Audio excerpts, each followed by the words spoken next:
ಸ್ನೇಹಿತರೆ, ವಿಟಚ್ಗೆ ಸ್ವಾಗತ, ಸುಸ್ವಾಗತ. ಸ್ಕಂದ ಪುರಾಣದ ಮೊದಲ ಸಂಚಿಕೆಯನ್ನ ಮನಸ್ಫೂರ್ತಿಯಿಂದ ಮೆಚ್ಚಿದ ನಿಮ್ಮೆಲ್ಲರಿಗೂ ನನ್ನ ಹೃದಯಪೂರ್ವಕ ಧನ್ಯವಾದಗಳು.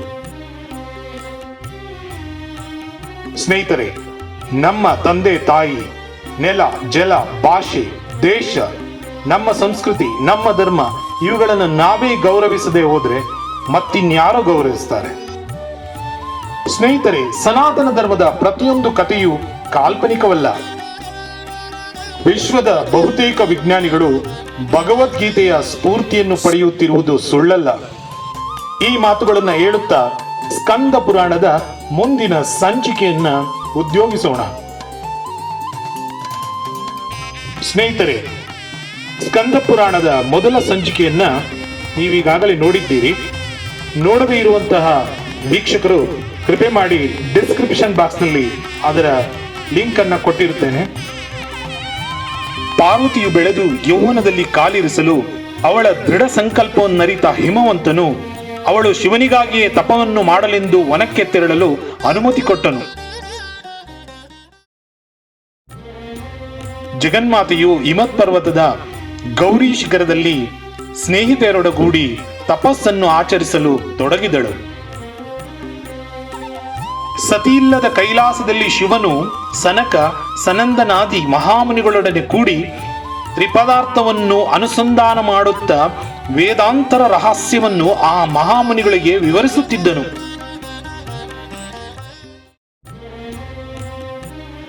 ಶಿವನು ದಕ್ಷಿಣಾಮೂರ್ತಿಯ ರೂಪವನ್ನು ಧರಿಸಿ ಚಿನ್ಮುದ್ರೆಯನ್ನು ಧಾರಣ ಮಾಡಿರಲು ಆ ರೂಪ ದರ್ಶನದಿಂದ ಆ ಎಲ್ಲ ಋಷಿಗಳು ಸಂದೇಹಗಳು ದೂರವಾದವು.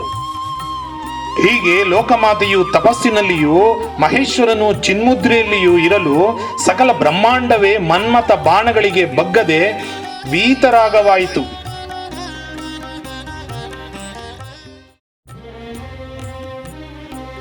ಇಂತಹ ವಿಲಕ್ಷಣವಾದ ಸಂದರ್ಭದಲ್ಲಿ ಶೂರ ಮತ್ತು ಪದ್ಮಾದಿ ಎಂಬ ಭಯಂಕರ ರಾಕ್ಷಸರ ಉಪಟಳವು ಇಂದ್ರಾದಿ ದೇವತೆಗಳ ಮೇಲುಂಟಾಯಿತು. ಪಾಪ ಇಂದ್ರದೇವನು ಆ ರಾಕ್ಷಸರ ಉಪಟಳಕ್ಕೆ ನಲುಗಿ ಹೋದನು. ದಿಕ್ಕು ತೋಚದೆಯೇ ಇಂಥ ದುರ್ಬರ ಪ್ರಸಂಗದಿಂದ ಪಾರಾಗಲು ಪರಶಿವನನ್ನೇ ಮೊರೆ ಹೋಗಬೇಕೆಂದು ಸಕಲ ದೇವತೆಗಳು ಕೈಲಾಸಕ್ಕೆ ಬಂದರು. ರಾಕ್ಷಸರ ಉಪಟಳ ಒಂದು ಕಡೆ ಆದರೆ ಇಂದ್ರದೇವನಿಗೆ ಬಾಗಿಲಲ್ಲಿದ್ದ ನಂದಿಯು ಮತ್ತೊಂದು ಕಡೆ. ಇಂದ್ರದೇವಾದಿಗಳನ್ನು ನೋಡಿದ ನಂದಿಯು, ಎಲೆ ದೇವತೆಗಳೇ, ಶಂಭುವು ಚಿನ್ಮುದ್ರೆಯಲ್ಲಿರುವವನು, ಆತನನ್ನು ಕಾಣುವುದಕ್ಕೆ ಇದು ಸರಿಯಾದ ಸಮಯವಲ್ಲ.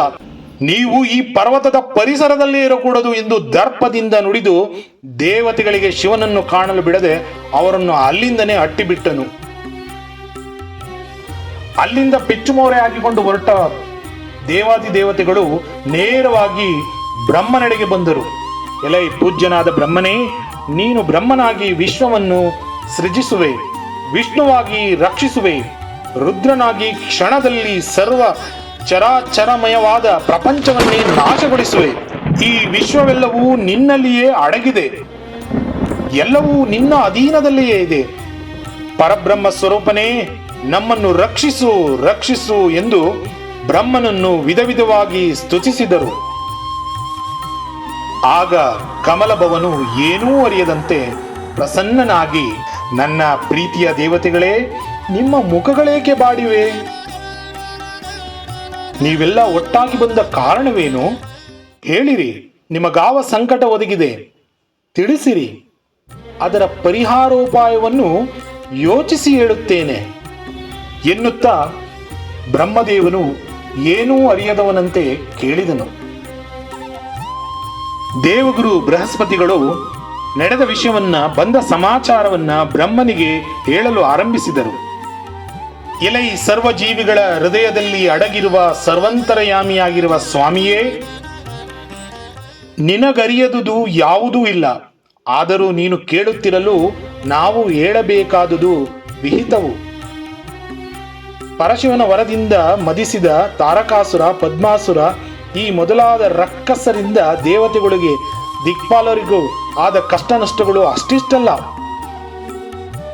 ದೇವತೆಗಳೆಲ್ಲರೂ ಆತನ ದಾಸಾನುದಾಸರಾಗಿರುವವರು. ಈಶಾನನು ಈ ರಕ್ಕಸರಿಗೆ ಭೋಗ ಭಾಗ್ಯಗಳನ್ನು ಒದಗಿಸುವನು.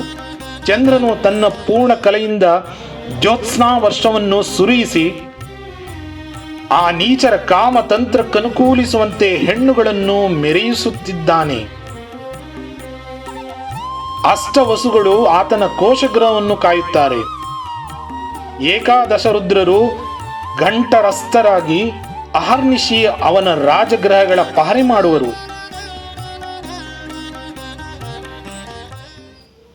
ಇಂದ್ರನಂತೋ ನೀರು ಗೋಮಯಗಳಿಂದ ಆತನ ಸಭಾಭವನದ ಸಾರಣಿಯನ್ನು ಕಾರ್ಯವನ್ನು ಮಾಡಿಸುವವನು. ಯಮನು ಅಶ್ವಿನಿ ಕುಮಾರರಿಂದ ರೋಗ ಚಿಕಿತ್ಸೆ ಮಾಡಿಸುತ್ತಿದ್ದಾನೆ. ಹೀಗೆ ದೇವತೆಗಳೆಲ್ಲ ಆ ರಕ್ಕಸರ ಯಾವುದೊಂದು ಸೇವೆಯನ್ನು ಮಾಡಿಯೇ ಬದುಕುತ್ತಿದ್ದಾರೆ. ಆದರೂ ಆತನಿಗೆ ತೃಪ್ತಿಯೇ ಎಂಬುದೇ ಇಲ್ಲ. 1008 ಬ್ರಹ್ಮಾಂಡಗಳಿಗೂ ಆತನ ನಿತ್ಯ ಚಿತ್ರ ಹಿಂಸೆ ತಪ್ಪಿದ್ದಲ್ಲ. ಆದ್ದರಿಂದ ಸ್ವಾಮಿ, ಆದಷ್ಟು ಬೇಗ ಆ ದುಷ್ಟರ ಸಂಹರಿಸುವ ಉಪಾಯವನ್ನು ಮಾಡಿ ಬೇಗನೆ ಅವರ ಚಿತ್ರ ಹಿಂಸೆಗಳಿಂದ ನಮ್ಮನ್ನು ಪಾರು ಮಾಡಿ ಎಂದು ಬೃಹಸ್ಪತಿಗಳು ಪ್ರಾರ್ಥಿಸುತ್ತಿರಲು ಅವರ ಮಾತುಗಳನ್ನು ಅನುಮೋದಿಸುವಂತೆ ಇಂದ್ರನು ಮುಂದೆ ಬಂದು, ದೇವನೇ, ಆ ತಾರಕನ ಶೌರ್ಯವನ್ನು ಬಣ್ಣಿಸುವುದಂತೂ ಅಸಾಧ್ಯವೇ ಸರಿ. ನನ್ನ ವಜ್ರಾಯುಧವು, ಅಗ್ನಿಯ ತೇಜಸ್ಸು, ಯಮನ ದಂಡವು ಅವನ ಪ್ರತಾಪದಿರುವುದು ವಿಫಲವಾದವು. ಶೂಲಿಯ ಶೂಲವು ನಡೆಯಲಿಲ್ಲ. ವಿಷ್ಣುವಿನ ಚಕ್ರವು ಅವನಿಗೆ ಕಂಠಾಭರಣವಾಯಿತು. ಎಲೆ ಪಿತಾಮಹನೇ, ಇನ್ನು ಮೇಲೆ ಆತನ ಚಿತ್ರಹಿಂಸೆಯನ್ನು ತಾಳುತ್ತಾ ಅವನನ್ನು ಸೇವಿಸುತ್ತಾ ಬದುಕುವುದು ನಮ್ಮಿಂದ ಸಾಧ್ಯವಿಲ್ಲ. ಆದ್ದರಿಂದ ದಯವಿಟ್ಟು ದೇವಗುರುಗಳು ನಿವೇದಿಸಂತೆ ಆದಷ್ಟು ಬೇಗ ಆ ದುಷ್ಟರ ಕೈಯೊಳಗಿಂದ ಪಾರು ಮಾಡುವ ಉಪಾಯವನ್ನು ತಾವು ಯೋಚಿಸಿ ಎಂದು ವಿನೀತ ಭಾವದಿಂದ ದುಃಖದಿಂದ ಬ್ರಹ್ಮನಿಗೆ ಬೇಡಿಕೊಂಡನು. ದೇವೇಂದ್ರ ಮತ್ತು ದೇವಗುರುಗಳ ಮಾತುಗಳನ್ನು ಕೇಳುತ್ತಲೇ ಬ್ರಹ್ಮದೇವನು ಬಹು ಚಿಂತೆಗೆ ಒಳಗಾದನು. ಈ ಸಮಸ್ಯೆ ನನ್ನಿಂದ ಬಗೆಹರಿಯುವುದಿಲ್ಲವೆಂದು ನಿಶ್ಚಯಿಸಿ ಕೂಡಲೇ ಅವರೆಲ್ಲರನ್ನು ಒಳಗೊಂಡ ವಿಷ್ಣುವಿನ ಸಾನ್ನಿಧ್ಯಕ್ಕೆ ಬಂದನು. ಶ್ರೀ ವಿಷ್ಣುವಾದರೂ ಶೇಷಶಾಹಿಯಾಗಿ ಯೋಗ ನಿದ್ರೆಯಲ್ಲಿದ್ದನು. ಲೋಕಮಾತೆಯಾದ ಮಹಾಲಕ್ಷ್ಮಿಯು ಪತಿಯ ಸೇವೆಯನ್ನು ಮಾಡುತ್ತಿದ್ದಳು. ಸದಾಶಿವನನ್ನೇ ಕುರಿತು ಧ್ಯಾನಿಸುತ್ತಾ ಯೋಗ ನಿದ್ರೆಯಲ್ಲಿದ್ದ ಭಗವಾನ್ ವಿಷ್ಣುವನ್ನು ಬ್ರಹ್ಮ, ಇಂದ್ರಾದಿ ದೇವತೆಗಳು ಕಂಡು ತಲೆಬಾಗಿ ಈ ರೀತಿ ಪ್ರಾರ್ಥಿಸಿದರು. ಹೇ ಭಗವಾನ್, ನೀನು ಮದೋತ್ತರಾದ ರಕ್ಕಸರು ಜಗತ್ತಿಗೆ ಪೀಡೆಯನ್ನುಂಟು ಮಾಡುತ್ತಿರುವಾಗಲೆಲ್ಲ ಅವತರಿಸಿ ಅವರನ್ನು ನಾಶ ಮಾಡಿ ಧರ್ಮ ಸಂಸ್ಥಾಪನೆ ಮಾಡುತ್ತಿರುತ್ತೀಯೇ. ಈಗಲೂ ಅಂತಹುದೇ ಸಂದರ್ಭ ಒದಗಿ ಬಂದಿದೆ ದೇವ. ರಕ್ಕಸರನ್ನು ಸಂಹರಿಸಿ ಅವರ ಬಾಧೆಯಿಂದ ನಮ್ಮನ್ನು ಪಾರು ಮಾಡಿ ಸಲಹೋ ಎಂದು ಬಹುಭಕ್ತಿಯಿಂದ ಬೇಡಿಕೊಂಡರು. ಆಗ ಯೋಗ ನಿದ್ರಾ ಮುದ್ರೆಯಿಂದ ಎಚ್ಚೆತ್ತ ಬ್ರಹ್ಮನ ತಂದೆಯಾದ ಶ್ರೀ ಮಹಾವಿಷ್ಣುವು ಮುಗುಳ್ನಗೆಯ ಶುಭ್ರ ಪ್ರಕಾಶವನ್ನು ಸುತ್ತಲೂ ಬೀರುತ್ತಾ, ಈ ರಕ್ಕಸರ ಬಾಧೆ ನಿಮಗಷ್ಟೇ ಅಲ್ಲ, ನನಗೂ ಇದೆ. ನಾನೂ ಕೂಡ ಅವರಿಗೆ ಭಯಪಟ್ಟೆ ಈ ಪರ್ವತದ ಗುಹೆಗೆ ಬಂದು ನಿರ್ಭಯನಾಗಿ ನಿದ್ರಿಸುತ್ತಿದ್ದೇನೆ. ನನಗೂ ನಿಮ್ಮಂತೆಯೇ ನೆಮ್ಮದಿ ಇಲ್ಲದಂತಾಗಿದೆ. ಆದರೂ ಈ ಉತ್ತುಂಗ ಶಿಖರದಲ್ಲಿ ನಾವು ನೀವೆಲ್ಲ ನಿರ್ಭಯವಾಗಿ ಇರಬಹುದು. ಏಕೆಂದರೆ ಅದಕ್ಕೊಂದು ಇತಿಹಾಸವಿದೆ. ಇಂದೊಂದು ಕಲ್ಪದಲ್ಲಿ ದೇವದಾನವ ಯುದ್ಧದಲ್ಲಿ ದೇವತೆಗಳು ಸೋತು ಮೇರುವಿನ ಶಿಖರದಲ್ಲಿದ್ದ ಶಿವನ ಸಾನ್ನಿಧ್ಯದಲ್ಲಿ ಶರಣು ಹೊಕ್ಕರು. ಆಗಲೂ ದಾನವರು ದೇವತೆಗಳ ಬೆನ್ನು ಬಿಡದೆ ಹಿಂಸೆ ಕೊಡಲು ಶ್ರೀ ಶಂಕರನು ಕುಪಿತನಾಗಿ, ನಿಮಗಿನ್ನು ಸೋಲು ನಾಶವು ಉಂಟಾಗಲಿ, ನಿಮಗೆ ಯಜ್ಞಗಳಲ್ಲಿ ಆವಿರ್ಭಾಗಗಳು ಸಿಗದಿರಲಿ, ಮೇರು ಪರ್ವತದ ಶೃಂಗ ಭಾಗವು ಅದನ್ನಾಶ್ರಯಿಸಿದ ದೇವತೆಗಳು ನಿಮ್ಮ ಕಣ್ಣಿಗೆ ಕಾಣದ ಹಾಗೆ ಆಗಲಿ, ದೇವತೆಗಳೇ ಯಜ್ಞಾಂಶಗಳಿಗೆ ಅರ್ಹರು ಮತ್ತು ಮುಖ್ಯರೂ ಆಗಲಿ. ಅವರು ಗಾಯತ್ರಿ ಛಂದಸ್ಸಿನಿಂದ ಅಂತರಿಕ್ಷವನ್ನು, ತ್ರಿಷ್ಟುಪ್ ಛಂದಸ್ಸಿನಿಂದ ಆಕಾಶವನ್ನು, ಜಗತಿ ಛಂದಸ್ಸಿನಿಂದ ದಿಗಂತಗಳಲ್ಲಿರುವ ಶತ್ರುಗಳನ್ನು ಜಯಿಸಿ ಆಳಲಿ ಎಂಬುದಾಗಿ ರಕ್ಕಸರಿಗೆ ಶಾಪವಿತ್ತು ದೇವತೆಗಳನ್ನು ಅನುಗ್ರಹಿಸಿದನು. ಆದ್ದರಿಂದ ಈ ಮೇರು ಪರ್ವತದಲ್ಲಿ ನಾವೆಲ್ಲರೂ ಸುರಕ್ಷಿತರಾಗಿದ್ದೇವೆ. ಆ ಭಗವಾನ್ ಮಹೇಶ್ವರನ ಹೊರತಾಗಿ ಬೇರೆ ಯಾರಿಂದಲೂ ಈ ನೀಚ ರಾಕ್ಷಸರನ್ನು ನಿಗ್ರಹಿಸುವುದು ಸಾಧ್ಯವಿಲ್ಲ. ಅದಕ್ಕಾಗಿ ಶಿವನನ್ನು ಮೆಚ್ಚಿಸೋಣ ಎಂದು ಹೇಳಿದನು. ಕೂಡಲೇ ಶ್ರೀಮನ್ನಾರಾಯಣನು ಬ್ರಹ್ಮ ಮತ್ತು ಮುಂತಾದ ದೇವಾನು ದೇವತೆಗಳೊಂದಿಗೆ ಆ ಮೇರು ಪರ್ವತದಲ್ಲಿ ಶಿವನನ್ನು ಕುರಿತು ತಪಸ್ಸು ಮಾಡಲು ಅನುವಾದನು. ಕೃಷ್ಣಾಜಿನದ ಉತ್ತರೀಯವನ್ನು ಧರಿಸಿ ಮೌಂಜಿಯನ್ನು ಕಟ್ಟಿಕೊಂಡು ದೀಕ್ಷಾಬದ್ಧನಾಗಿ ಜಪ ನಿಯಮಾದಿಗಳಿಂದ ಶಿವನನ್ನರ್ಚಿಸಿ ತಪೋನಿರತನಾದನು. ಮಹಾವಿಷ್ಣುವನ್ನನುಸರಿಸಿದ ಬ್ರಹ್ಮಾದಿ ದೇವತೆಗಳು ಘನಘೋರ ತಪದಲ್ಲಿ ತೊಡಗಿದರು.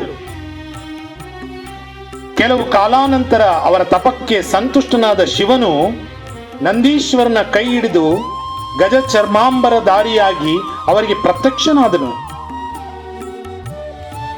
ಶಿವನ ದರ್ಶನವನ್ನು ಕಂಡ ವಿಷ್ಣು ಬ್ರಹ್ಮಾದಿ ದೇವತೆಗಳು ಶಿವನ ಚರಣಗಳಿಗೆ ಭಕ್ತಿಯಿಂದ ನಮಸ್ಕರಿಸಿ, ಎಲೈ ಮಂಗಳ ಸ್ವರೂಪನಾದ ಮಹಾದೇವನೇ, ನೀನು ದಯಾಮಯನಾಗಿದ್ದು ಶಿಷ್ಟ ರಕ್ಷಕನೂ ದುಷ್ಟ ಶಿಕ್ಷಕನೂ ಆಗಿರುವೆ. ಭಕ್ತರ ಇಷ್ಟಾರ್ಥಗಳನ್ನು ಪೂರ್ಣಗೊಳಿಸುವನಾಗಿರುವೆ. ದೇವತೆಗಳ ಉತ್ಪತ್ತಿಗೆ ಕಾರಣನೂ ಮುಕ್ಕಣ್ಣನೂ ತ್ರಿಪುರಹರನೂ ಭೂತ ದಯಾಪರನೂ ಪರಮೇಶ್ವರನು ಆಗಿರುವ ನಿನಗೆ ನಮಸ್ಕಾರ. ಎಲೆ ಮಹೇಶ್ವರನೇ, ನಿನ್ನಿಂದ ವರ ಪಡೆದು ಕೊಬ್ಬಿದ ಶೂರ ಪದ್ಮಾದಿಗಳು ನಮಗೆ ಅತೀವವಾದ ಹಿಂಸೆಯನ್ನು ಕೊಡುತ್ತಿರುವವರು. ಅವರ ಹಿಂಸೆಗಳಿಂದ ಬೇಗನೆ ನಮ್ಮನ್ನು ಪಾರು ಮಾಡು ಎಂದು ಬೇಡಿಕೊಂಡರು. ಆಗ ಪರಮೇಶ್ವರನು, ಎಲೈ ದೇವತೆಗಳೇ ಕೇಳಿರಿ, ಅಸುರೋತ್ತಮನಾದ ಶೂರಪದ್ಮನು ನನ್ನನ್ನು ಅನೇಕ ಕಾಲ ಏಕಾಗ್ರತೆಯಿಂದ ಆರಾಧಿಸಿದನು. ಅವನ ಆರಾಧನೆಗೆ ಮೆಚ್ಚಿದ ನಾನು 1008 ಅಂಡಗಳ ಪ್ರಭುತ್ವವನ್ನು ಅವನಿಗೆ ಅವನ ಸಹೋದರನಿಗೂ ಅನುಗ್ರಹಿಸಿದ್ದೇನೆ. ನನ್ನ ಶಕ್ತಿಯಿಂದ ಜನಿಸಿದವನೊಬ್ಬನನ್ನು ಬಿಟ್ಟು ಇನ್ಯಾರಿಂದಲೂ ಅವನಿಗೆ ಮರಣಬಾರದಂತೆ ವರವನ್ನು ಕೊಟ್ಟಿದ್ದೇನೆ. ಎಲೈ ಹರಿ ಅಜೇಂದ್ರಾದಿಗಳೇ, ಇನ್ನು ಭಯವನ್ನು ಬಿಡಿರಿ. ಸ್ವಾಮಿಯು ಜಗದ್ಗುರುವು ಆಗುವ ಕುಮಾರನನ್ನು ಸೃಷ್ಟಿಸಿ ಆ ಮೂಲಕ ಬೇಗನೆ ನಾನೇ ಆ ರಾಕ್ಷಸರನ್ನು ಸಂಹರಿಸುತ್ತೇನೆ ಎಂದು ಶಿವನು ಅವರಿಗೆ ಅಭಯವಿತ್ತು ವಚನವಿತ್ತು ಅಂತರ್ದಹನನಾದನು.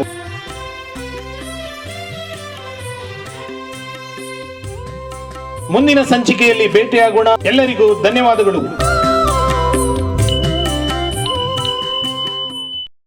ಸ್ನೇಹಿತರೆ, ವಿಟಚ್ಗೆ ಸ್ವಾಗತ ಸುಸ್ವಾಗತ. ವರಮಹಾಲಕ್ಷ್ಮಿಯ ಹಬ್ಬದ ಶುಭಾಶಯಗಳು. ಸ್ನೇಹಿತರೆ, ದುಡ್ಡಿದ್ರೆ ದುನಿಯಾ, ಹಣ ಕಂಡ್ರೆ ಹೆಣನೂ ಕೂಡ ಬಾಯಿ ಬಿಡುತ್ತೆ. ವಿದ್ಯೆ ಎಷ್ಟು ಮುಖ್ಯನೋ ಹಣನೂ ಕೂಡ ಅಷ್ಟೇ ಮುಖ್ಯ ಆಗುತ್ತೆ ಈಗಿನ ಪ್ರಪಂಚದಲ್ಲಿ. ಹಣ ಇಲ್ದಿರೋ ವ್ಯಕ್ತಿನ ಈ ಬಂಧು ಬಾಂಧವರು ಯಾವ ರೀತಿ ನಡೆಸ್ಕೋತಾರೆ ಅಂತ ನಿಮ್ಗೆಲ್ಲ ಗೊತ್ತೇ ಇದೆ. ಅಂತ ಹಣವನ್ನ ನಾವು ಮಹಾಲಕ್ಷ್ಮಿಯ ರೂಪದಲ್ಲಿ ನೋಡ್ತೇವೆ. ಈಗಿನದ ಜೀವನ ಶೈಲಿಯಲ್ಲಿ ಹಣ ಎಷ್ಟು ಬಂದ್ರೂ ಸಾಕಾಗೋಲ್ಲ. ಸ್ನೇಹಿತರೆ, ವರಮಹಾಲಕ್ಷ್ಮಿಯ ಹಬ್ಬವನ್ನ ಹೇಗೆ ಆಚರಣೆ ಮಾಡ್ತಾರೆ, ಅದರ ಪೌರಾಣಿಕ ಹಿನ್ನೆಲೆ ಏನು ಮತ್ತು ವರಮಹಾಲಕ್ಷ್ಮಿಯ ಆಚರಣೆಯಿಂದ ಉಂಟಾಗುವಂತಹ ಒಳಿತನ್ನ ಈ ಸಂಚಿಕೆಯಲ್ಲಿ ನಿಮಗೆ ನಾನು ತಿಳಿಸ್ಕೊಡ್ತೇನೆ. ಪೂರ್ವಕಾಲದ ವಿದ್ಯಮಾನ. ಸತ್ಯಲೋಕದಲ್ಲಿ ಋಷಿ ಮುನಿ ಶ್ರೇಷ್ಠರೆಲ್ಲರೂ ಸೇರಿದ್ದರು. ಕಾರಣ ಇಷ್ಟೇ, ಅಂದು ಪುರಾಣಿಕ ಶಿಖಾಮಣಿ ಸೂತ ಮಹರ್ಷಿಗಳ ಪ್ರವಚನ ಇತ್ತು. ಪ್ರವಚನ ಆರಂಭವಾಗೋಕೆ ಮುಂಚೆ ಮುನಿಶ್ರೇಷ್ಠರೆಲ್ಲರೂ ಸೇರಿ ಸೂತ ಮಹರ್ಷಿಗಳ ಪಾದಕ್ಕಿರಿಗಿ, ತಾವು ತ್ರಿಕಾಲ ಜ್ಞಾನಿಗಳು, ಪುರಾಣ ಪುರುಷೋತ್ತಮರಾದ ನೀವು ನಮಗೆ ಅನುಗ್ರಹಿಸುವುದೇ ಆದರೆ ಈ ಲೋಕದಲ್ಲಿ ಸರ್ವ ಸೌಭಾಗ್ಯಗಳನ್ನು ಕೊಡುವ ಅತ್ಯುತ್ತಮ ವ್ರತಾಚರಣೆ ಯಾವುದು, ಅದರ ಆಚರಣೆ ಹೇಗೆ ಎಂಬುದನ್ನ ನಮಗೆ ಅರ್ಥ ಮಾಡಿಸಿಕೊಡಿ ಎಂದು ಬೇಡಿಕೊಂಡರು. ಋಷಿಮುನಿಗಳ ಬೇಡಿಕೆಗೆ ತಲೆದೂಗಿದ ಸೂತ ಮಹರ್ಷಿಗಳು, ಮುನಿಶ್ರೇಷ್ಠರೇ, ಭಕ್ತಿಯಿಂದ ಪೂಜಿಸುವವರಿಗೆ, ವ್ರತಾಚರಣೆ ಮಾಡುವವರಿಗೆ ಈ ಲೋಕದಲ್ಲಿ ಸಕಲ ಇಷ್ಟಾರ್ಥಗಳನ್ನು ಈಡೇರಿಸುವಂತಹ ಒಂದು ಅತ್ಯುತ್ತಮವಾದ ವ್ರತಾಚರಣೆ ಇದೆ, ಅದರ ಹಿನ್ನೆಲೆಯನ್ನು ತಿಳಿಸಿಕೊಡುವೆ ಎಂದು ಹೇಳುತ್ತಾ ಆ ದಿನದ ತಮ್ಮ ಪ್ರವಚನದಲ್ಲಿ ಕಥೆಯೊಂದನ್ನು ಹೇಳಲು ಸಿದ್ಧರಾದರು. ಹಿಂದೊಮ್ಮೆ ಪರಮೇಶ್ವರನು ಪಾರ್ವತಿಯ ಜೊತೆಗೆ ಕೈಲಾಸದಲ್ಲಿ ಸಂತೋಷದಿಂದ ಕುಳಿತಿದ್ದರು. ಆ ಸಂದರ್ಭದಲ್ಲಿ ಜಗನ್ಮಾತೆಯಾದ ಪಾರ್ವತಿ ದೇವಿಯು ತನ್ನ ಪತಿ ಪರಮೇಶ್ವರನ್ನು ಉದ್ದೇಶಿಸಿ, ಮಹಾದೇವ, ಪ್ರಪಂಚದಲ್ಲಿ ಭಕ್ತರ ಕಷ್ಟವನ್ನು ಪರಿಹರಿಸಲು ಸಕಲ ಸುಖಗಳನ್ನು ಕೊಟ್ಟು ಸೌಭಾಗ್ಯ ಸಂತೋಷಗಳನ್ನು ಉಂಟು ಮಾಡುವ ವ್ರತ ಯಾವುದಾದರೂ ಇದೆಯಾ? ಇದ್ದರೆ ಅದನ್ನು ನನಗೆ ಹೇಳು ಎಂದು ಕೇಳಿಕೊಂಡಳು. ಆಗ ಪರಮೇಶ್ವರನು ಸರ್ವ ಸಂಪದ್ಭರಿತವಾದ ಪುತ್ರ ಪೌತ್ರದಾಯಕವಾದ ಸನ್ಮಂಗಳ ಸಂತಾನಕರವಾದ ವರಮಹಾಲಕ್ಷ್ಮಿ ವ್ರತ ಎಂಬ ವ್ರತಾಚರಣೆಯ ಇದೆ, ಅದನ್ನು ಹೇಳುವೆ ಎಂದು ಹೇಳಿದನು.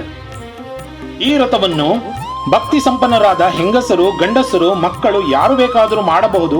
ಶ್ರಾವಣ ಮಾಸದ ಶುಕ್ಲ ಪಕ್ಷದ ಹುಣ್ಣಿಮೆಗೆ ಹತ್ತಿರವಾದ ಶುಕ್ರವಾರದ ದಿನ ಈ ವ್ರತಾಚರಣೆ ಮಾಡಬೇಕು ಎಂದು ಪಾರ್ವತಿಗೆ ತಿಳಿಸಿದನು. ಪರಮೇಶ್ವರನ ಮಾತನ್ನು ಕೇಳಿ ಸಂತುಷ್ಟರಾದ ತಾಯಿ ಪಾರ್ವತಿ ದೇವಿಯು, ಸ್ವಾಮಿ, ವರಮಹಾಲಕ್ಷ್ಮಿ ವ್ರತದ ಆಚರಣೆಗೆ ನಿಯಮವೇನಾದರೂ ಇದೆಯೇ? ಅದನ್ನು ಹೇಗೆ ಆಚರಿಸಬೇಕು? ಆ ವ್ರತದ ಅಧಿದೇವತೆ ಯಾರು ಎಂದು ಕೇಳಿದಳು. ಪರಮೇಶ್ವರನು, ಮಹಾಲಕ್ಷ್ಮಿಯ ಆ ವ್ರತಕ್ಕೆ ಅಧಿದೇವತೆ. ಇದನ್ನು ಶ್ರಾವಣ ಮಾಸದಲ್ಲಿ ಪೌರ್ಣಿಮೆಗೆ ಸಮೀಪವಾದ ಭೃಗುವಾರ ಮಾಡಬೇಕು. ಈ ರೀತಿ ವ್ರತಾಚರಣೆ ಮಾಡಿದ ಭಕ್ತರ ಕೋರಿಕೆಗಳೆಲ್ಲವೂ ಕೈಗೂಡುತ್ತವೆ. ಅದೇ ರೀತಿ ಅವರ ಕಷ್ಟ ಕಾರ್ಪಣ್ಯಗಳು ನಾಶವಾಗುವುದು. ಇದರ ಮಹತ್ವವನ್ನು ಸಾರುವ ಕಥೆಯೊಂದಿದೆ, ಅದನ್ನು ಹೇಳುತ್ತೇನೆ ಕೇಳು ಎಂದು ಪಾರ್ವತಿ ದೇವಿಗೆ ಆ ಕಥೆಯನ್ನು ಹೇಳಲು ಆರಂಭಿಸಿದರು. ವಿದರ್ಭ ದೇಶದ ರಾಜಧಾನಿಯಲ್ಲಿ ಚಾರುಮತಿ ಎಂಬ ಮಹಿಳೆ ಇದ್ದಳು.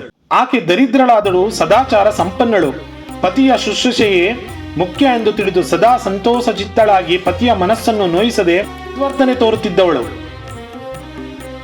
ಇವಳ ಪತಿಭಕ್ತಿಗೆ ಮೆಚ್ಚಿದ ಮಹಾಲಕ್ಷ್ಮಿಯು ಒಂದು ದಿನ ಚಾರುಮತಿಯು ನಿದ್ರಿಸುವಾಗ ಸ್ವಪ್ನದಲ್ಲಿ ಕಂಡು, ಪತಿವ್ರತೆಯಾದ ಚಾರುಮತಿ, ನಿನ್ನ ಗುಣಶೀಲಗಳಿಗೆ ಮೆಚ್ಚಿ ನಿನ್ನ ಪೂರ್ವ ಪುಣ್ಯಾನುಸಾರವಾಗಿ ನಿನಗೆ ಅನುಗ್ರಹ ಮಾಡಲು ಬಂದಿರುವೆ. ನಾನು ಮಹಾಲಕ್ಷ್ಮಿ. ಈಗ ನಾನು ಹೇಳುವ ವಿಷಯವನ್ನು ಗಮನವಿಟ್ಟು ಕೇಳು. ನಂತರ ಅದರಂತೆ ಆಚರಣೆ ಮಾಡಬೇಕು.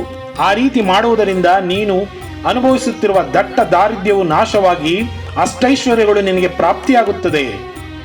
ಶ್ರಾವಣ ಮಾಸದ 2ನೇ ಶುಕ್ರವಾರ ಪ್ರದೋಷದಲ್ಲಿ ವಿಧಿವತ್ತಾಗಿ ಯಾರು ನನ್ನನ್ನು ಪೂಜಿಸುವರೋ, ವ್ರತಾಚರಣೆ ಮಾಡುವರೋ ಅಂತವರಿಗೆ ನಾನು ಸಕಲ ಭೋಗ ಭಾಗ್ಯಗಳನ್ನು ಒದಗಿಸುವೆನು. ಯಾರಿಗೆ ಪುಣ್ಯ ಸಂಪರ್ಕವಿದೋ ಅಂತವರಿಗೆ ವ್ರತಾಚರಣೆಯಲ್ಲಿ ಭಕ್ತಿ ಹುಟ್ಟುತ್ತದೆ. ಭೂಲೋಕದಲ್ಲಿ ಯಾರು ನನ್ನನ್ನು ಭಕ್ತಿಯಿಂದ ಪೂಜಿಸುತ್ತಾರೋ ಅವರೇ ಧನ್ಯರು, ಅವರೇ ಶೂರರು, ಅವರೇ ಪುಣ್ಯಶಾಲಿಗಳು, ಅವರೇ ಮಹಾತ್ಮರು, ಸಾಹಸಿಗಳು, ಪಂಡಿತರು. ಅಂತವರೇ ಹೆಚ್ಚು ಹೇಳುವುದು ಏನು ಬಂತು, ಅವರೇ ಸರ್ವೋತ್ತಮರು. ಯಾರು ನನ್ನ ಕೃಪಾ ಕಟಾಕ್ಷಕ್ಕೆ ಬಾಹಿರರಾಗಿರುವರೋ ಅವರ ಬಾಳು ಅಜರಗಳ ಸ್ತನದಂತೆ ವ್ಯರ್ಥವೇ ಸರಿ.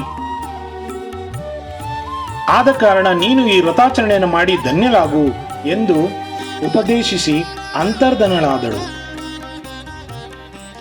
ನಿದ್ದೆಯಿಂದ ಎದ್ದ ಚಾರುಮತಿಯು ಈ ಕನಸನ್ನು ತನ್ನವರ ಬಳಿ ಹೇಳಿಕೊಂಡಳು. ಶ್ರಾವಣ ಮಾಸ ಶುರುವಾಯಿತು. 2ನೇ ಶುಕ್ರವಾರವೂ ಬಂತು. ಚಾರುಮತಿ ಕೂಡ ಮೊದಲೇ ಯೋಚಿಸಿದ್ದ ಪ್ರಕಾರ ವರಮಹಾಲಕ್ಷ್ಮಿಯ ವ್ರತಾಚರಣೆಯನ್ನು ಮಾಡಿದಳು. ಮಹಾಲಕ್ಷ್ಮಿಯನ್ನ ಭಕ್ತಿ ಶ್ರದ್ಧೆಯಿಂದ ಪೂಜಿಸಿದಳು. ಹೀಗಾಗಿ ವರಮಹಾಲಕ್ಷ್ಮಿಯ ಕೃಪಾ ಕಟಾಕ್ಷದ ಕಾರಣ ಅಷ್ಟೈಶ್ವರ್ಯವನ್ನು ಪಡೆದು ದಾರಿದ್ರ್ಯವನ್ನು ನೀಗಿಸಿಕೊಂಡಳು. ನಂತರದ ಕಾಲಘಟ್ಟದಲ್ಲಿ ಬದುಕಿನಲ್ಲಿ ಸುಖವನ್ನು ಅನುಭವಿಸುತ್ತಾ ಬಡವರಿಗೆ ಅನ್ನದಾನ ಮಾಡಿ ಬಂಧು ವರ್ಗದವರನ್ನು ಪ್ರೀತಿಯಿಂದ ಕಾಪಾಡುತ್ತಾ ಭೂಲೋಕದಲ್ಲಿ ಅನಂತವಾದ ಅಪಾರ ಸೌಖ್ಯವನ್ನು ಅನುಭವಿಸಿ ಪರಲೋಕದಲ್ಲಿ ಶ್ರೇಷ್ಠನೆನಿಸಿದ ಪತಿ ಸಾಯುಜ್ಯವನ್ನು ಪಡೆದಳು. ಆದ ಕಾರಣ ಈ ಲೋಕದಲ್ಲಿ ಯಾರು ಭಕ್ತಿಭಾವದಿಂದ ವ್ರತವನ್ನು ಆಚರಿಸುವರೋ ಅಂತವರು ಅಖಂಡ ಐಶ್ವರ್ಯ ಪಡೆದು ವರಲಕ್ಷ್ಮಿಯ ಪ್ರಸಾದದಿಂದ ಭೋಗ ಭಾಗ್ಯಗಳನ್ನು ಅನುಭವಿಸುವರು ಎನ್ನುತ್ತಾ ಪರಮೇಶ್ವರನು ಆ ಕಥೆಯನ್ನು ಮುಗಿಸಿದನು.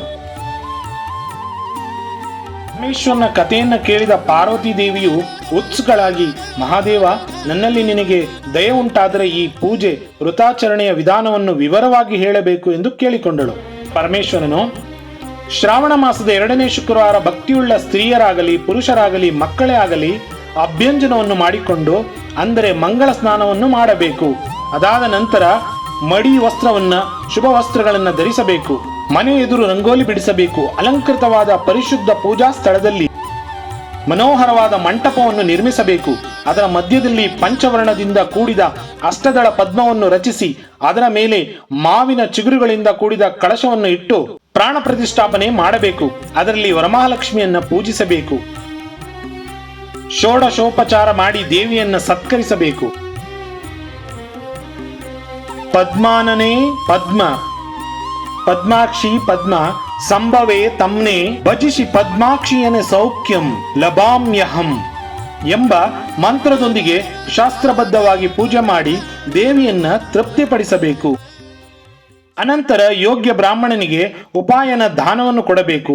ಸುವಾಸಿನಿಯರನ್ನು ಸಮಾರಾಧನೆಗೆ ಸುಗಂಧ ತಾಂಬೂಲಗಳಿಂದ ತೃಪ್ತಿಪಡಿಸಬೇಕು. ಅದೇ ರೀತಿ ಭಕ್ತಿಯುತವಾದ ಬ್ರಾಹ್ಮಣ ಸುವಾಸಿನಿಯರಿಗೆ ಭೋಜನ ಮಾಡಿಸಿ ಭೂರಿ ದಕ್ಷಿಣೆಗಳನ್ನು ಕೊಟ್ಟು ಈ ಕಥೆಯನ್ನ ಕೇಳಬೇಕು ಎಂದು ಪರಮೇಶ್ವರನು ವಿವರಿಸಿದನು. ಸೂತ ಪುರಾಣಿಕರು ಈ ಕಥೆಯನ್ನ ಮುನಿವೃಂದಕ್ಕೆ ಹೇಳಿದರು. ಈ ಕಥೆಯನ್ನ ಕೇಳಿದ ಋಷಿಗಳು ಸಂತುಷ್ಟರಾದರು.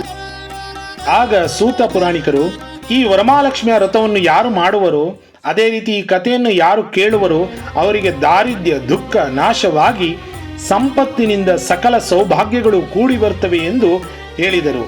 ಸ್ನೇಹಿತರೆ, ಭಕ್ತಿಯಿಂದ ನಿಷ್ಠೆಯಿಂದ ವರಮಹಾಲಕ್ಷ್ಮಿಯನ್ನ ಪೂಜೆ ಮಾಡಿ ಕಷ್ಟದಲ್ಲಿರುವವರಿಗೆ ಸಹಾಯ ಮಾಡೋಣ, ಒಳಿತನ್ನೇ ಬಯಸೋಣ, ಒಳಿತನ್ನೇ ಮಾಡೋಣ. ಹೀಗೆ ಹೇಳ್ತಾ ಈ ಸಂಚಿಕೆಯನ್ನ ಮುಗಿಸ್ತಾ ಇದ್ದೀನಿ. ಮುಂದಿನ ಸಂಚಿಕೆಯಲ್ಲಿ ಭೇಟಿ ಮಾಡೋಣ. ವಿ ಟಚ್ ಅನ್ನು ಸಬ್ಸ್ಕ್ರೈಬ್ ಮಾಡಿ, ಶೇರ್ ಮಾಡಿ. ಧನ್ಯವಾದಗಳು. ಸ್ನೇಹಿತರೆ, ವಿ ಟಚ್ಗೆ ಸ್ವಾಗತ, ಸುಸ್ವಾಗತ. ಗುರು ಬ್ರಹ್ಮ ಗುರು ವಿಷ್ಣು ಗುರುದೇವೋ ಮಹೇಶ್ವರ, ಗುರು ಸಾಕ್ಷಾತ್ ಪರಬ್ರಹ್ಮ ತಸ್ಮೈ ಶ್ರೀ ಗುರುವೇ ನಮಃ.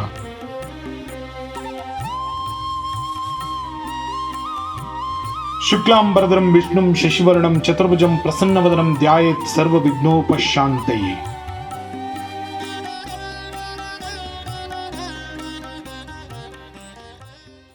ನಮಸ್ತೆ ಶಾರದಾದೇವಿ ಕಾಶ್ಮೀರ ಪುರವಾಸಿನಿ ತ್ವಮಹಂ ಪ್ರಾರ್ಥಯ ನಿತ್ಯಂ ವಿದ್ಯಾದಾನಾಂಚ ದೇಹಿಮೆ. ಮಾತಾ ಸರಸ್ವತಿಗೂ ಗುರು ಹಿರಿಯರಿಗೂ ಹಾಗೂ ಪ್ರಸನ್ನ ಮಹಾಗಣಪತಿಯನ್ನು ಸ್ಮರಿಸುತ್ತಾ ಸ್ಕಂದ ಪುರಾಣವನ್ನ ಆರಂಭಿಸೋಣ.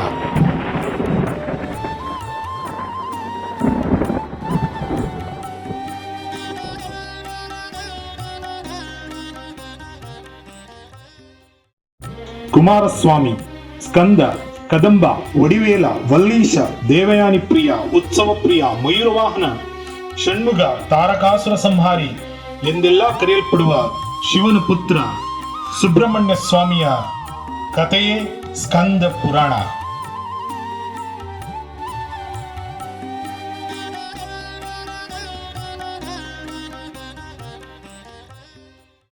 ಲಕ್ಷಾಂತರ ಭಕ್ತರ ಮನೆಗಳಲ್ಲಿ ನೆಲೆಸಿರುವ ಪಳನಿಯಪ್ಪ, ವಲ್ಲೀಶ, ಕುಕ್ಕೆ ಸುಬ್ರಹ್ಮಣ್ಯ ಸ್ವಾಮಿಯ ಕಥೆ ಸ್ಕಂದ ಪುರಾಣ. ಮಂಗಲಂ ದಿಶತು ಮೇ ವಿನಾಯಕೋ, ಮಂಗಲಂ ದಿಶತು ಮೇ ಷಡಾನನಂ, ಮಂಗಲಂ ದಿಶತು ಮೇ ಮಹೇಶ್ವರಿ, ಮಂಗಲಂ ದಿಶತು ಮೇ ಮಹೇಶ್ವರ. ಸ್ನೇಹಿತರೆ, ಪೂರ್ವದಲ್ಲಿ ಕಾಂಚೀನಗರದಲ್ಲಿ ಚತುರ್ಮುಖ ಬ್ರಹ್ಮನು ಸೃಷ್ಟಿಯನ್ನು ಸೃಷ್ಟಿಸುವ ಸಲುವಾಗಿ ಪರಮೇಶ್ವರನ ಕೃಪೆಯನ್ನು ಸಂಪಾದಿಸಲೆಂದು ತಪೋನಿರತನಾಗಿದ್ದನು. ಆಗ ಗೃಹಶಾಸ್ತ್ರಮವನ್ನು ತ್ಯಜಿಸಿ ವಾನಪ್ರಸ್ಥಾಶ್ರಮದಲ್ಲಿ ಪ್ರವೃತ್ತರಾಗಲಿದ್ದ ಕೆಲವು ಬ್ರಾಹ್ಮಣೋತ್ತಮರು ಬ್ರಹ್ಮನನ್ನು ಸಮೀಪಿಸಿ ನಮಸ್ಕರಿಸಿ, ಭಗವಾನ್, ವಾನಪ್ರಸ್ಥಾಶ್ರಮಿಗಳಾದ ನಾವು ನಮ್ಮ ತಪೋವಿಧಿಗಳನ್ನು ಅಬಾಧಿತವಾಗಿ ನಡೆಸಿಕೊಂಡು ಹೋಗಲು ಯೋಗ್ಯವಾದ ಒಂದು ಸ್ಥಳವನ್ನು ನಿರ್ದೇಶಿಸಬೇಕು ಎಂದು ವಿನಯದಿಂದ ಕೇಳಿದರು.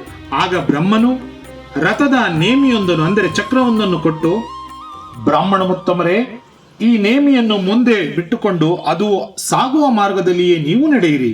ಅದು ಎಲ್ಲಿ ಮುರಿದು ಬೀಳುವುದೋ ಅದುವೇ ಪ್ರಶಸ್ತವಾದ ಸ್ಥಳವೆಂದು ಭಾವಿಸಿ ಅಲ್ಲಿ ನಿಮ್ಮ ತಪೋವಿಧಿಯನ್ನು ಪ್ರಾರಂಭಿಸಿರಿ ಎಂದು ಅನುಗ್ರಹಿಸಿದನು.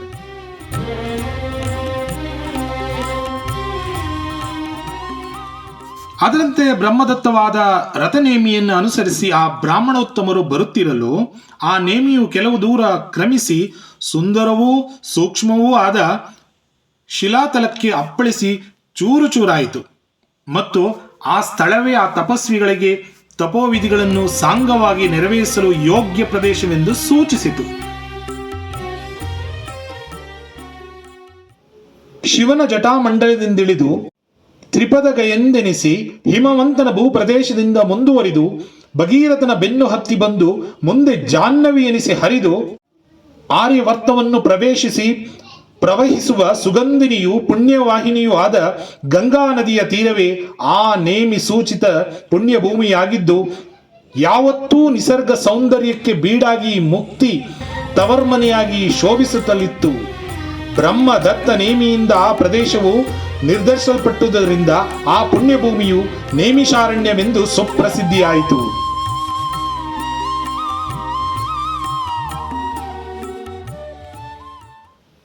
ತಪೋನಿರತರಾದ ಆ ತಪಸ್ವಿಗಳು ಆ ಪುಣ್ಯ ಸ್ಥಳದಲ್ಲಿ ಪರಮೇಶ್ವರನ ಪ್ರೀತ್ಯರ್ಥ ಸಹಸ್ರನಾಮ ಎಂಬ ಯಾಗವನ್ನು ಆರಂಭಿಸಿದರು. ವ್ಯಾಸ ಮಹರ್ಷಿಗಳ ಶಿಷ್ಯರು ತಪಸ್ವಿಗಳು ಆದ ಸೂತ ಪುರಾಣಿಕರಿಗೆ ಈ ಸಂಗತಿಯನ್ನು ತಿಳಿದು ಆ ಮುನಿಗಳ ಸುದೈವ ವಿಶೇಷವನ್ನು ಎಂಬಂತೆ ನೇಮಿಷಾರಣ್ಯಕ್ಕೆ ಬಂದರು. ಕೂಡಲೇ ನೇಮಿಷಾರಣ್ಯದ ಮುನಿಗಳು ಸುಯೋಗ್ಯವಾದ ಆಸನವನ್ನಿತ್ತು ಸೇವೆ ಶುಶ್ರೂಷೆಗಳಿಂದ ಅವರನ್ನು ಅರ್ಚಿಸಿದರು. ಇದರಿಂದ ಸಂತುಷ್ಟರಾದ ಸೂತ ಪುರಾಣಿಕರಿಗೆ, ಎಲೈ ಮಹಾತ್ಮನೇ, ಸ್ಕಂದ ಮಹಾಸ್ವಾಮಿಯ ಚರಿತ್ರೆಯನ್ನು ಕೇಳಬೇಕೆಂದು ನಮ್ಮ ಹಂಬಲವ ಹಿರಿದಾಗಿದ್ದು, ದಯವಿಟ್ಟು ಪರಮ ಪವಿತ್ರವಾದ ಆ ಮಹಿಮನ ಚರಿತ್ರೆಯನ್ನು ವಿಸ್ತರಿಸಿ ಹೇಳಿ ನಮ್ಮನ್ನು ಕೃತಾರ್ಥರನ್ನಾಗಿ ಮಾಡಬೇಕು ಎಂದು ವಿನಯದಿಂದ ಆ ನೇಮಿಷಾರಣ್ಯದ ಮುನಿಗಳು ಬೇಡಿಕೊಂಡರು.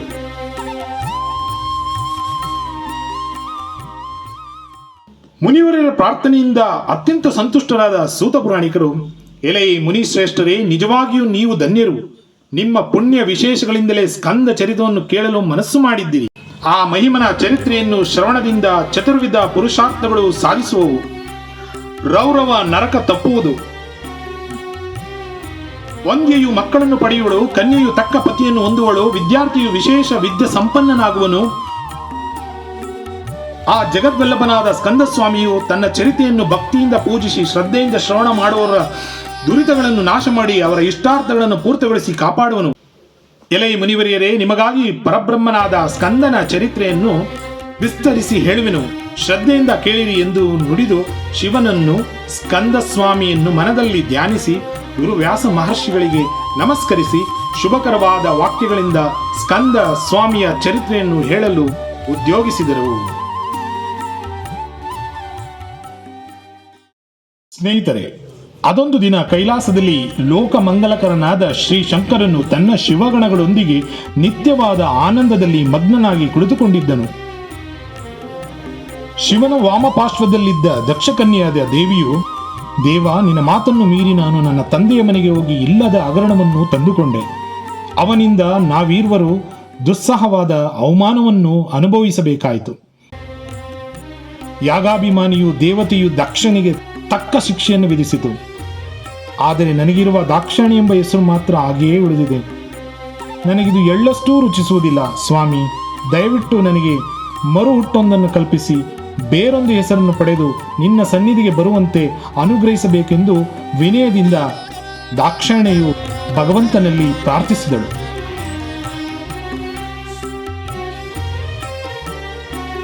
ದಾಕ್ಷಾಯಣಿಯ ಈ ಪ್ರಾರ್ಥನೆಯನ್ನು ಆಲಿಸಿದ ಶಿವನು ಮುಗುಡು ನಗುತ್ತಾ, ಎಲ ಆದ್ಯ ದಾಕ್ಷಾಯಣಿ, ನಿನ್ನ ಇಷ್ಟದಂತೆ ಆಗಲಿ. ನೀನು ಹಿಮವಂತನಿಗೆ ಮಗಳಾಗು. ಆತನು ಕೂಡ ನಿನ್ನನ್ನೇ ಪುತ್ರಿಯಾಗಿ ಪಡೆಯಲು ಘೋರ ತಪಸ್ಸನ್ನು ಮಾಡುತ್ತಿರುವನು. ತನ್ನ ತಂದೆ ತಾಯಿಗಳ ಮನಸ್ಸಂಕಲ್ಪದಿಂದ ಜನಿಸಿದ ಅವನ ಪತ್ನಿಯಾದ ಮೇನಕಿಯು ಹಗಲಿರುಳು ನಿನ್ನನ್ನೇ ಧ್ಯಾನಿಸುತ್ತಿರುವಳು. ಅವರನ್ನು ಕೃತಾರ್ಥರನ್ನಾಗಿ ಮಾಡಲು ನೀನು ಹಿಮವಂತನಿಗೆ ಮಗಳಾಗು ಎಂದು ದಾಕ್ಷಾಯಣಿಗೆ ಅನುಗ್ರಹಿಸಲು ಸಂತೋಷಭರಿತಳಾದ ದೇವಿಯು ಪುನರ್ಜನ್ಮ ತಳೆಯುವ ಸಂದರ್ಭವನ್ನು ಉತ್ಸುಕತೆಯಿಂದ ಎದುರು ನೋಡುತ್ತಿದ್ದಳು.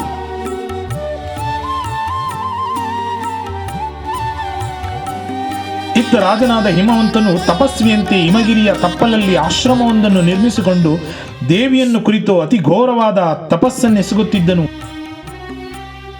ಜಟಾಧಾರಿಯಾಗಿ ಮೌಂಜಿ ಮೇಕಲೆಗಳನ್ನು ಕಟ್ಟಿಕೊಂಡು ಕೃಷ್ಣಾಜಿನಧಾರಿಯಾಗಿ ಭಸ್ಮ ರುದ್ರಾಕ್ಷಿಗಳನ್ನು ಧಾರಣ ಮಾಡಿಕೊಂಡು ಶಾಂತನು ಜಿತೇಂದ್ರನು ಎನಿಸಿ ಜೀರ್ಣ ಪರ್ಣಗಳನ್ನು ಸೇವಿಸುತ್ತಾ ಶಿವನಲ್ಲಿಯೇ ಧ್ಯಾನಪರನಾಗಿದ್ದನು. ಬೇಸಿಗೆಯಲ್ಲಿ ಪಂಚಾಗ್ನಿ ಮಧ್ಯದಲ್ಲಿದ್ದು ಸೂರ್ಯನನ್ನು ನಿಟ್ಟುಸುತ್ತಾ ತಪಿಸುವನು. ಮಳೆಗಾಲದಲ್ಲಿ ನಗ್ನನಾಗಿ ನೆನೆಯುತ್ತಾ ತಪವನ್ನು ಮಾಡುವನು. ಚಳಿಗಾಲದಲ್ಲಿ ನೀರಲ್ಲಿ ನಿಂತುಕೊಂಡು ದೇವಿ ಸೂಕ್ತವನ್ನು ಪಠಿಸುವನು. ಸತಿ ಮೇನಕೆಯಾದರೂ ತಪಸ್ವಿಯಾದ ತನ್ನ ಪತಿಗೆ ಅನುಕೂಲೆಯಾಗಿಯೇ ಇರುವಳು. ಹೀಗೆ ಸತಿಪತಿಗಳಿರುವರು ಶಿವೆಯನ್ನು ಸುತಿಯಾಗಿ ಪಡೆಯಲು ಘನಘೋರ ತಪಸ್ಸು ಎಸಗುತ್ತಿರಲು ಇತ್ತ ಜಗಜ್ಜನನಿಯಾದ ಶಿವೆಯು ಅವರೀರ್ವರ ತಪಕ್ಕೆ ಮೆಚ್ಚಿ ಪ್ರಸನ್ನಳಾಗದಲ್ಲದೆ ಅವನಿಗೆ ತಾನು ಮಗಳಾಗಿ ದೊರಕುವ ಮಂಗಲಮಯ ಸಂದರ್ಭವನ್ನು ಬಹುಬೇಗ ಒದಗಿಸಿದಳು.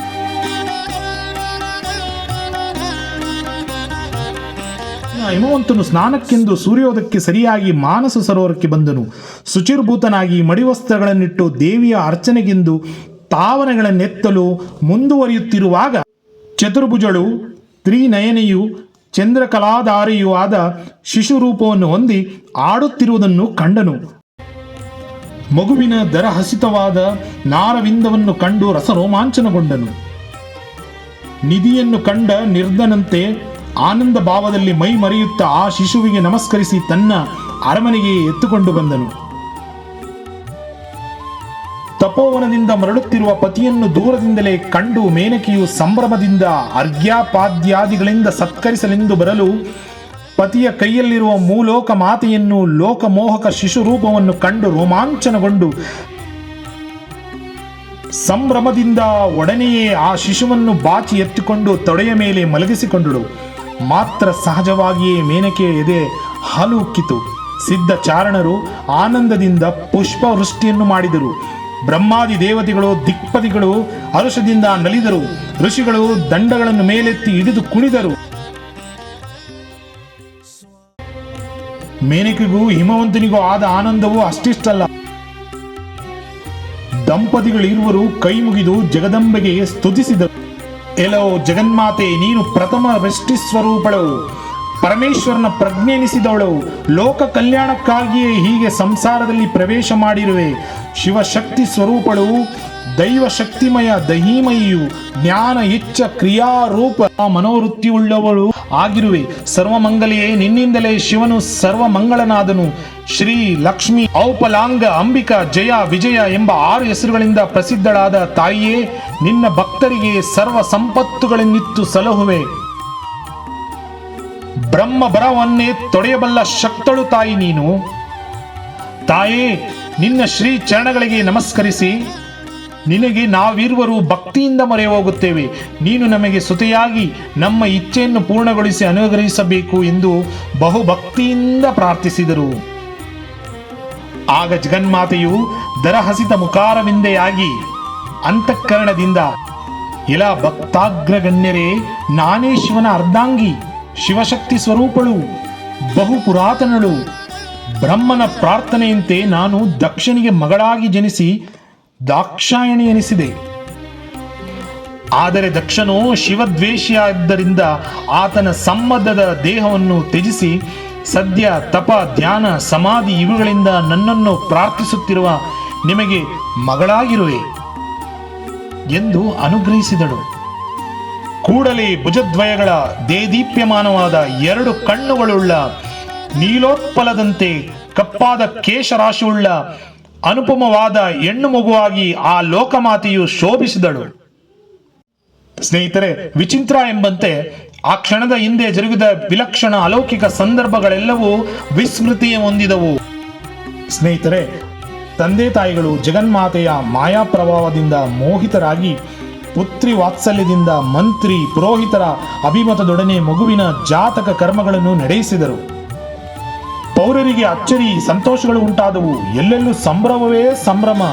12ನೆಯ ದಿನ ಶಿಶುವಿಗೆ ಪಾರ್ವತಿ ಎಂಬ ನಾಮಕರಣೋತ್ಸವವನ್ನು ಸಂಭ್ರಮದಿಂದ ಹಿಮವಂತ ಮತ್ತು ಮೇನಕೆಯರು ಆಚರಿಸಿದರು. ಅವರು 6ನೇ ತಿಂಗಳಲ್ಲಿ ಅನ್ನಪ್ರಾಶನ, 7ನೇ ತಿಂಗಳಲ್ಲಿ ನಿಷ್ಕ್ರಮ ಕರ್ಮ ಇವುಗಳನ್ನು ಸಕಾಲಕ್ಕೆ ಸಕ್ರಮವಾಗಿ ನೆರವೇರಿಸಿದರು. ದೇವಿಯು ದಿನದಿಂದ ದಿನಕ್ಕೆ ಶುಕ್ಲ ಪಕ್ಷದ ಚಂದ್ರನಂತೆ ಸರ್ವಾಂಗ ಸುಂದರಳಾಗಿ ವರ್ಧಿಸತೊಡಗಿದ. ಅಲೌಕಿಕಳಾದ ಪಾರ್ವತಿಯು ಶಿವನನ್ನು ಕುರಿತು ತಪಸ್ಸು ಮಾಡಲು ಇಚ್ಛಿಸಿ ಅದಕ್ಕಾಗಿ ಅರಣ್ಯಕ್ಕೆ ಹೋಗಲು ತಂದೆ ತಾಯಿಗಳ ಅನುಜ್ಞೆಯನ್ನು ಕೇಳಿದಳು. ಅವರೀರ್ವರು ಮಗಳ ಮಾತನ್ನು ಕೇಳಿ ದುಃಖಿತರಾದರು. ಮೇನಕೆಯು ಅಕ್ಕರೆಯಿಂದ ಊ ಮಾ ಎಂದು ಮಗಳನ್ನು ತಡೆದಳು. ಉಮಾ ಎಂದರೆ ಮಗು, ಬೇಡಮ್ಮ ಎಂದರ್ಥ. ಆ ಪ್ರಣವ ಸ್ವರೂಪವಾದ ಉ ಮಾ ಉಚ್ಚಾರದಿಂದಲೇ ಪಾರ್ವತಿಯು ಉಮಾ ಎಂಬ ನೂತನ ಹೆಸರನ್ನು ಪಡೆದಳು. ಸ್ನೇಹಿತರೆ, ಸ್ಕಂದ ಪುರಾಣವು ಇನ್ನಷ್ಟು ಪ್ರಬಲವಾಗಿ ಮೂಡಿಬರಲು ನಿಮ್ಮ ಸಹಕಾರ ಮುಖ್ಯ. ಈ ಸಂಚಿಕೆಯನ್ನು ಇಲ್ಲಿಗೆ ಮುಗಿಸುತ್ತಾ ಮುಂದಿನ ಸಂಚಿಕೆಯಲ್ಲಿ ಭೇಟಿಯಾಗೋಣ. ಧನ್ಯವಾದಗಳು. ವಿಟಚ್ ಅನ್ನು ಸಬ್ಸ್ಕ್ರೈಬ್ ಮಾಡಿ, ಶೇರ್ ಮಾಡಿ ಮತ್ತು ಲೈಕ್ ಮಾಡಿ. ಸ್ನೇಹಿತರೆ, ವಿಟಚ್ಗೆ ಸ್ವಾಗತ, ಸುಸ್ವಾಗತ. ಈ ಸಂಚಿಕೆಯಲ್ಲಿ ಅಧಿಕ ಮಾಸ, ಚಾತುರ್ಮಾಸ ಹಾಗೂ ಅದರ ನಿಯಮಗಳ ಬಗ್ಗೆ ನಿಮಗೆ ಮಾಹಿತಿಯನ್ನು ಕೊಡ್ತೀನಿ.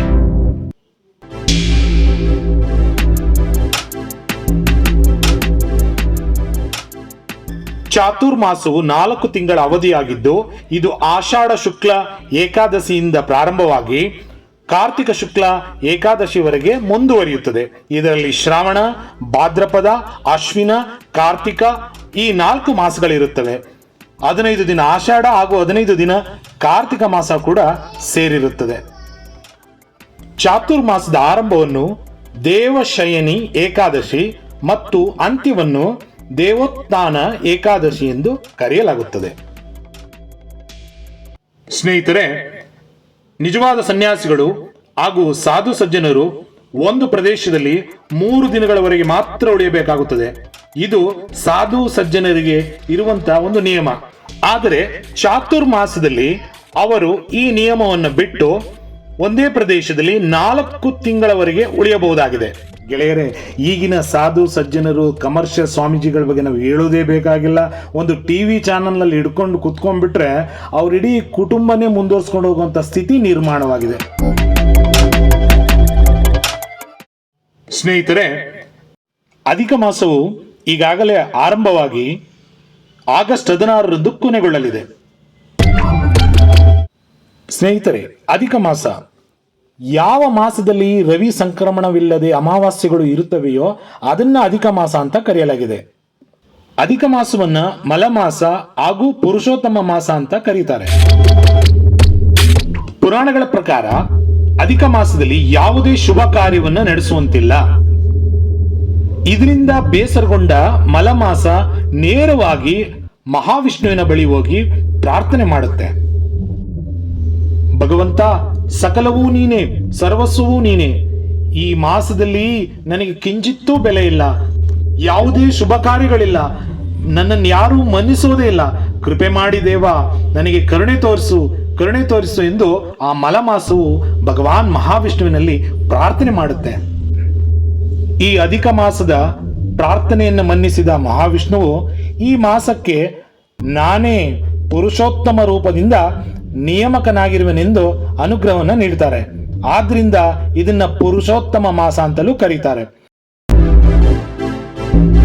ಸ್ನೇಹಿತರೆ, ಪುರುಷೋತ್ತಮ ಮಾಸದಲ್ಲಿ ಮಹಾವಿಷ್ಣುವನ್ನು ನಿಸ್ವಾರ್ಥವಾಗಿ ಪೂಜಿಸುವ ಯಾವುದೇ ಭಕ್ತನು ಸಕಲ ಸುಖವನ್ನು ಪಡೆಯುತ್ತಾನೆ ಮತ್ತು ಅಂತಿಮವಾಗಿ ಮೋಕ್ಷವನ್ನು ಪಡೆಯುತ್ತಾನೆ.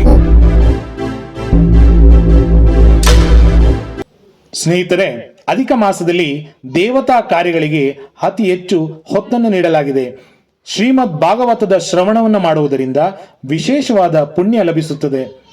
ಭಾಗವತವು ಸಾಕ್ಷಾತ್ ಭಗವಂತನದ್ದೇ ಇನ್ನೊಂದು ಪ್ರತಿಕೃತಿ ಇದ್ದಂತೆ. ಆದ್ದರಿಂದ ಶ್ರೀಮದ್ ಭಾಗವತದ ಗ್ರಂಥದ ದಾನವು ಸಹ ಬಹಳ ಶ್ರೇಷ್ಠವೆನಿಸಿದೆ.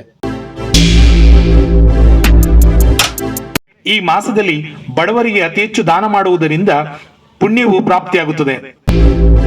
ದೀಪವು ಅಜ್ಞಾನ ನಾಶ ಹಾಗೂ ಜ್ಞಾನ ಪ್ರಾಪ್ತಿಯನ್ನು ನೀಡುವ ಸಂಕೇತವಾಗಿದೆ.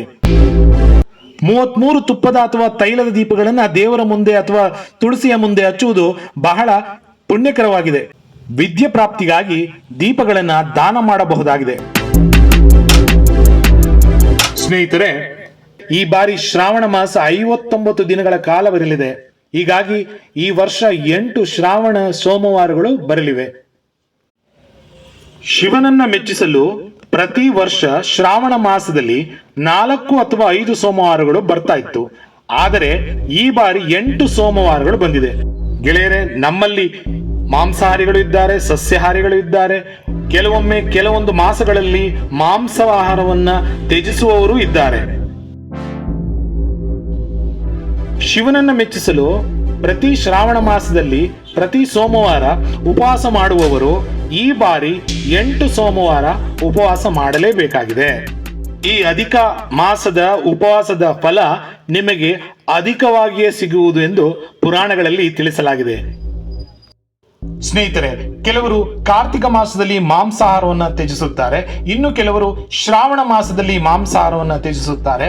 ಆದರೆ ಈ ಬಾರಿ ಅಧಿಕ ಶ್ರಾವಣ ಬಂದಿರೋದ್ರಿಂದ ಮಾಂಸಾಹಾರವನ್ನು ತ್ಯಜಿಸುವುದು ಬಿಡುವುದು ಅವರವರ ಭಾವನೆಗಳಿಗೆ ಬಿಡಲಾಗಿದೆ, ಅವರವರ ಪರಂಪರೆಗೂ ಅವರವರ ಆಚರಣೆಗೂ ಬಿಡಲಾಗಿದೆ.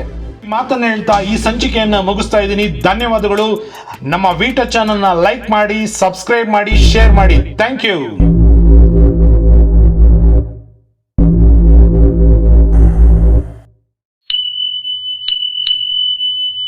ಸ್ನೇಹಿತರೆ, ವಿಟಚ್ಗೆ ಸ್ವಾಗತ, ಸುಸ್ವಾಗತ. ದೇವರ ನಾಡು ಎಂದೇ ಪ್ರಸಿದ್ಧಿಯಾಗಿರುವ ಕೇರಳ ವಿಭಿನ್ನ ವಿಸ್ಮಯಗಳ ಆಗರ. ನಮ್ಮ ರಾಜ್ಯದಂತೆ ಪ್ರವಾಸಿಗರನ್ನ ಕೈಬೀಸಿ ಕರೆಯುವ ಮತ್ತೊಂದು ರಾಜ್ಯ ಕೇರಳ. ವಿವಿಧತೆಯಲ್ಲಿ ಏಕತೆಯೊಂದಿಗೆ ಅತಿ ಹೆಚ್ಚು ವಿದ್ಯಾವಂತರನ್ನ ಹೊಂದಿರುವ ರಾಜ್ಯ ಈ ಕೇರಳ ರಾಜ್ಯ.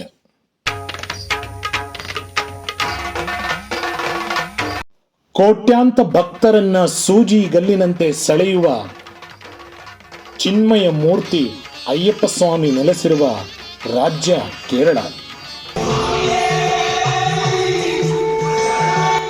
ಧಾರ್ಮಿಕ ನೆಲೆಬೀಡು ಈ ಕೇರಳ ರಾಜ್ಯ.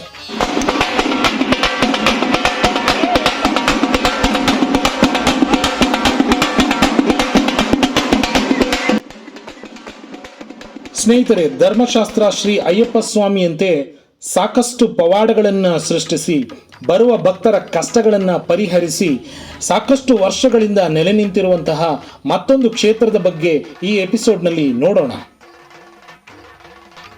ಕೇರಳದ ಕಣ್ಣೂರು, ಕಾಸರಗೋಡು, ಕೋಯಿಕೋಡು, ಮಲಪ್ಪುರಂ ಪ್ರದೇಶ ಹಾಗೂ ಕರ್ನಾಟಕದ ಕೂರ್ಗ್ ಪ್ರದೇಶಗಳಲ್ಲಿ ಸಾಮಾನ್ಯವಾಗಿ ಪೂಜಿಸುವ ದೇವತೆ.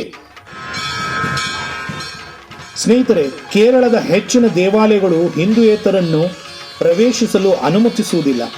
ಆದರೆ ಈ ದೇವಾಲಯವು ಈ ವಿಷಯದಲ್ಲಿ ಹೆಚ್ಚು ಉದಾರವಾಗಿದೆ. ಈ ದೇವರಿಗೆ ಮದ್ಯ, ಮಾಂಸ, ಮೀನನ್ನು ನೈವೇದ್ಯದ ರೂಪದಲ್ಲಿ ಅರ್ಪಿಸಲಾಗುತ್ತದೆ.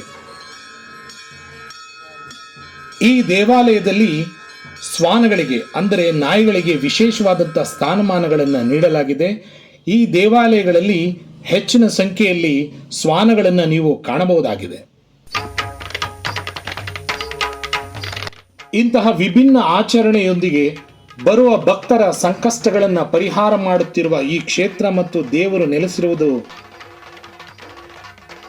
ಕೇರಳದ ಕಣ್ಣೂರು ಜಿಲ್ಲೆಯ ತಾಲಿಪರಂಬ ಎಂಬ ಪ್ರದೇಶದಿಂದ ಸುಮಾರು 10 ಕಿಲೋಮೀಟರ್ ದೂರದಲ್ಲಿರುವ ವಲಪಟ್ಟಣಂ ನದಿ ದಂಡದಲ್ಲಿದೆ. ಈ ದೇವಾಲಯವನ್ನು ಪರಸ್ಸಿನಿಕ್ಕಡವು ಮುತ್ತಪ್ಪನ್ ದೇವಾಲಯ ಎಂದು ಕರೆಯಲಾಗುತ್ತದೆ. ಈ ದೇವಾಲಯದ ಪ್ರಧಾನ ಅಧಿದೇವತೆ ಶ್ರೀ ಮುತ್ತಪ್ಪನ್.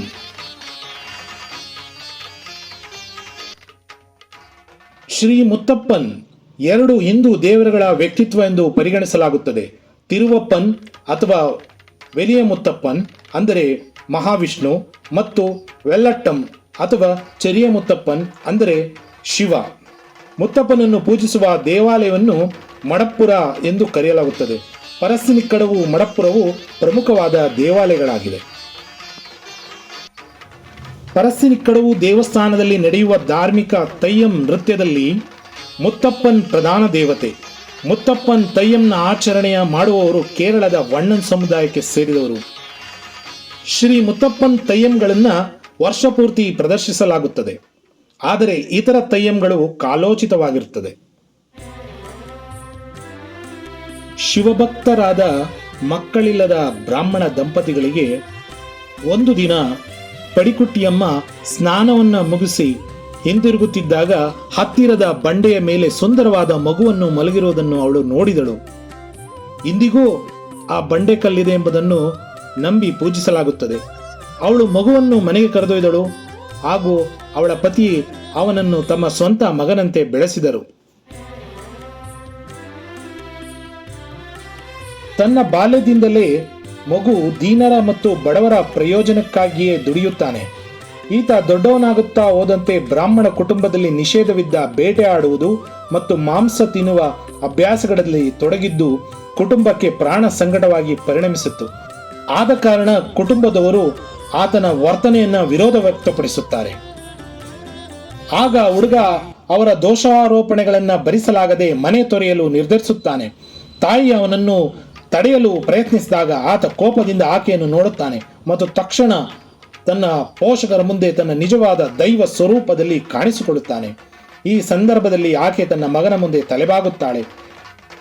ಹೀಗೆ ಶ್ರೀ ಮುತ್ತಪ್ಪನ್ ಪ್ರವರ್ಧಮಾನಕ್ಕೆ ಬಂದರೆಂಬುದು ನಂಬಿಕೆಯಾಗಿದೆ. ದಂತಕಥೆಯ ಪ್ರಕಾರ ಮುತ್ತಪ್ಪ ಹೋದಲ್ಲೆಲ್ಲ ತನ್ನ ಪ್ರಯಾಣದುದ್ದಕ್ಕೂ ಸದಾ ಒಂದು ನಾಯಿ ಹಿಂಬಾಲಿಸುತ್ತಿರುತ್ತದೆ. ಆದ್ದರಿಂದ ಮುತ್ತಪ್ಪನ್ ದೇವಾಲಯಗಳಲ್ಲಿ ನಾಯಿಯನ್ನು ದೈವ ಸಮಾನವೆಂದು ಪರಿಗಣಿಸಲಾಗುತ್ತದೆ ಮತ್ತು ದೇವಾಲಯದ ಪ್ರವೇಶ ದ್ವಾರದ ಎರಡೂ ಬದಿಗಳಲ್ಲಿ ನಾಯಿಯ ಮೂರ್ತಿ ಇರುತ್ತದೆ. ಮತ್ತೊಂದು ಕಥೆಯ ಪ್ರಕಾರ ಮುತ್ತಪ್ಪನನ್ನು ತೀಯ ಎಂಬ ಹೆಂಗಸಿನ ಮಗನೆಂದು ಚಿತ್ರಿಸುತ್ತದೆ. ಆದ್ದರಿಂದ ತೀಯ ಜಾತಿಗೆ ಸೇರಿದ ಜನರು ಮುತ್ತಪ್ಪನನ್ನು ಆರಾಧ್ಯ ದೈವ ಎಂದು ಪರಿಗಣಿಸುತ್ತಾರೆ.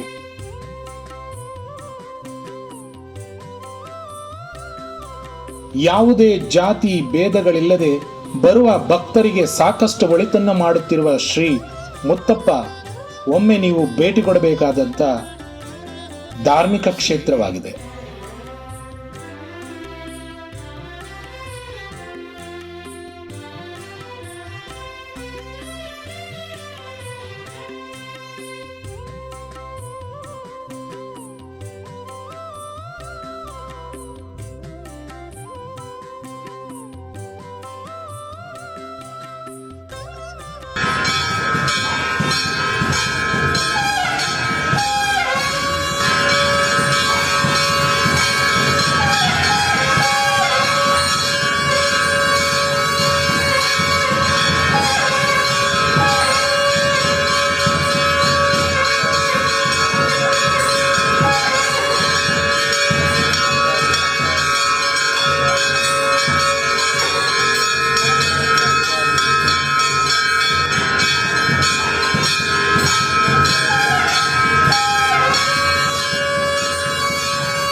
ಸಾಕಷ್ಟು ಸಂಖ್ಯೆಯಲ್ಲಿ ಭಕ್ತರು ಬರುವ ಈ ಕ್ಷೇತ್ರದಲ್ಲಿ ಅನ್ನ ಸಂತರ್ಪಣೆಗೆ ಹೆಚ್ಚಿನ ಮಹತ್ವವನ್ನು ನೀಡಲಾಗಿದೆ.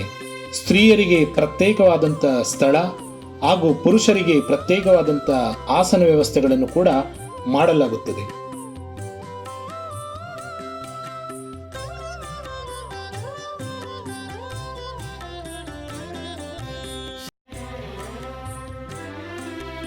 ಸಂಜೆ ಹೊತ್ತಿಗೆ ದೇವಸ್ಥಾನದ ಕ್ಷೇತ್ರದಲ್ಲಿ ಚಹಾವನ್ನು ನೀಡುತ್ತಾರೆ. ಮುತ್ತಪ್ಪನಿಗೆ ಪ್ರಿಯವಾದ ತಣ್ಣಿಕಾಳು ಹಾಗೂ ತೆಂಗಿನ ಚೂರನ್ನು ಕೂಡ ಚಹಾದೊಂದಿಗೆ ಉಚಿತವಾಗಿ ನೀಡುತ್ತಾರೆ.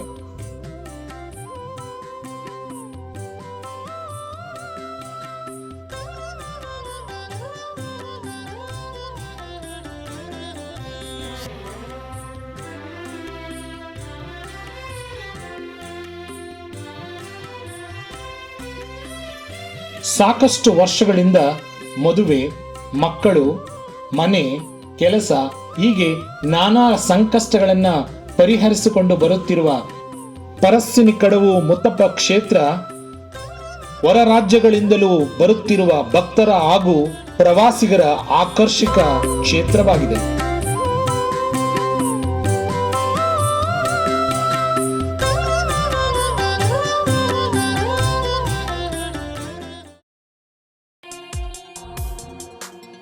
ಸ್ನೇಹಿತರೆ, ಈ ಕ್ಷೇತ್ರದಲ್ಲಿ ಬೋಟಿಂಗ್ ವ್ಯವಸ್ಥೆಯನ್ನು ಕೂಡ ಕಡಿಮೆ ದರದಲ್ಲಿ ಮಾಡಲಾಗಿದೆ.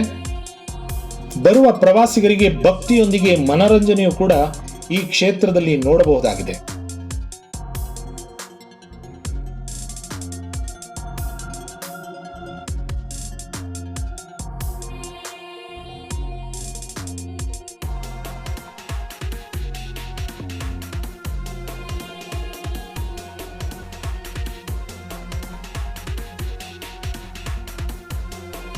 ಸ್ನೇಹಿತರೆ, ಮತ್ತೊಂದು ವಿಶೇಷವಾದಂತಹ ಸಂಚಿಕೆಯೊಂದಿಗೆ ಮತ್ತೆ ನಿಮ್ಮನ್ನ ಭೇಟಿ ಮಾಡುತ್ತೇನೆ. ಮಾಹಿತಿ ಹಾಗೂ ಮನರಂಜನೆಗಾಗಿ ವಿ ಟಚ್ ಅನ್ನು ಸಬ್ಸ್ಕ್ರೈಬ್ ಮಾಡಿ, ಲೈಕ್ ಮಾಡಿ, ಶೇರ್ ಮಾಡಿ. ಧನ್ಯವಾದಗಳು.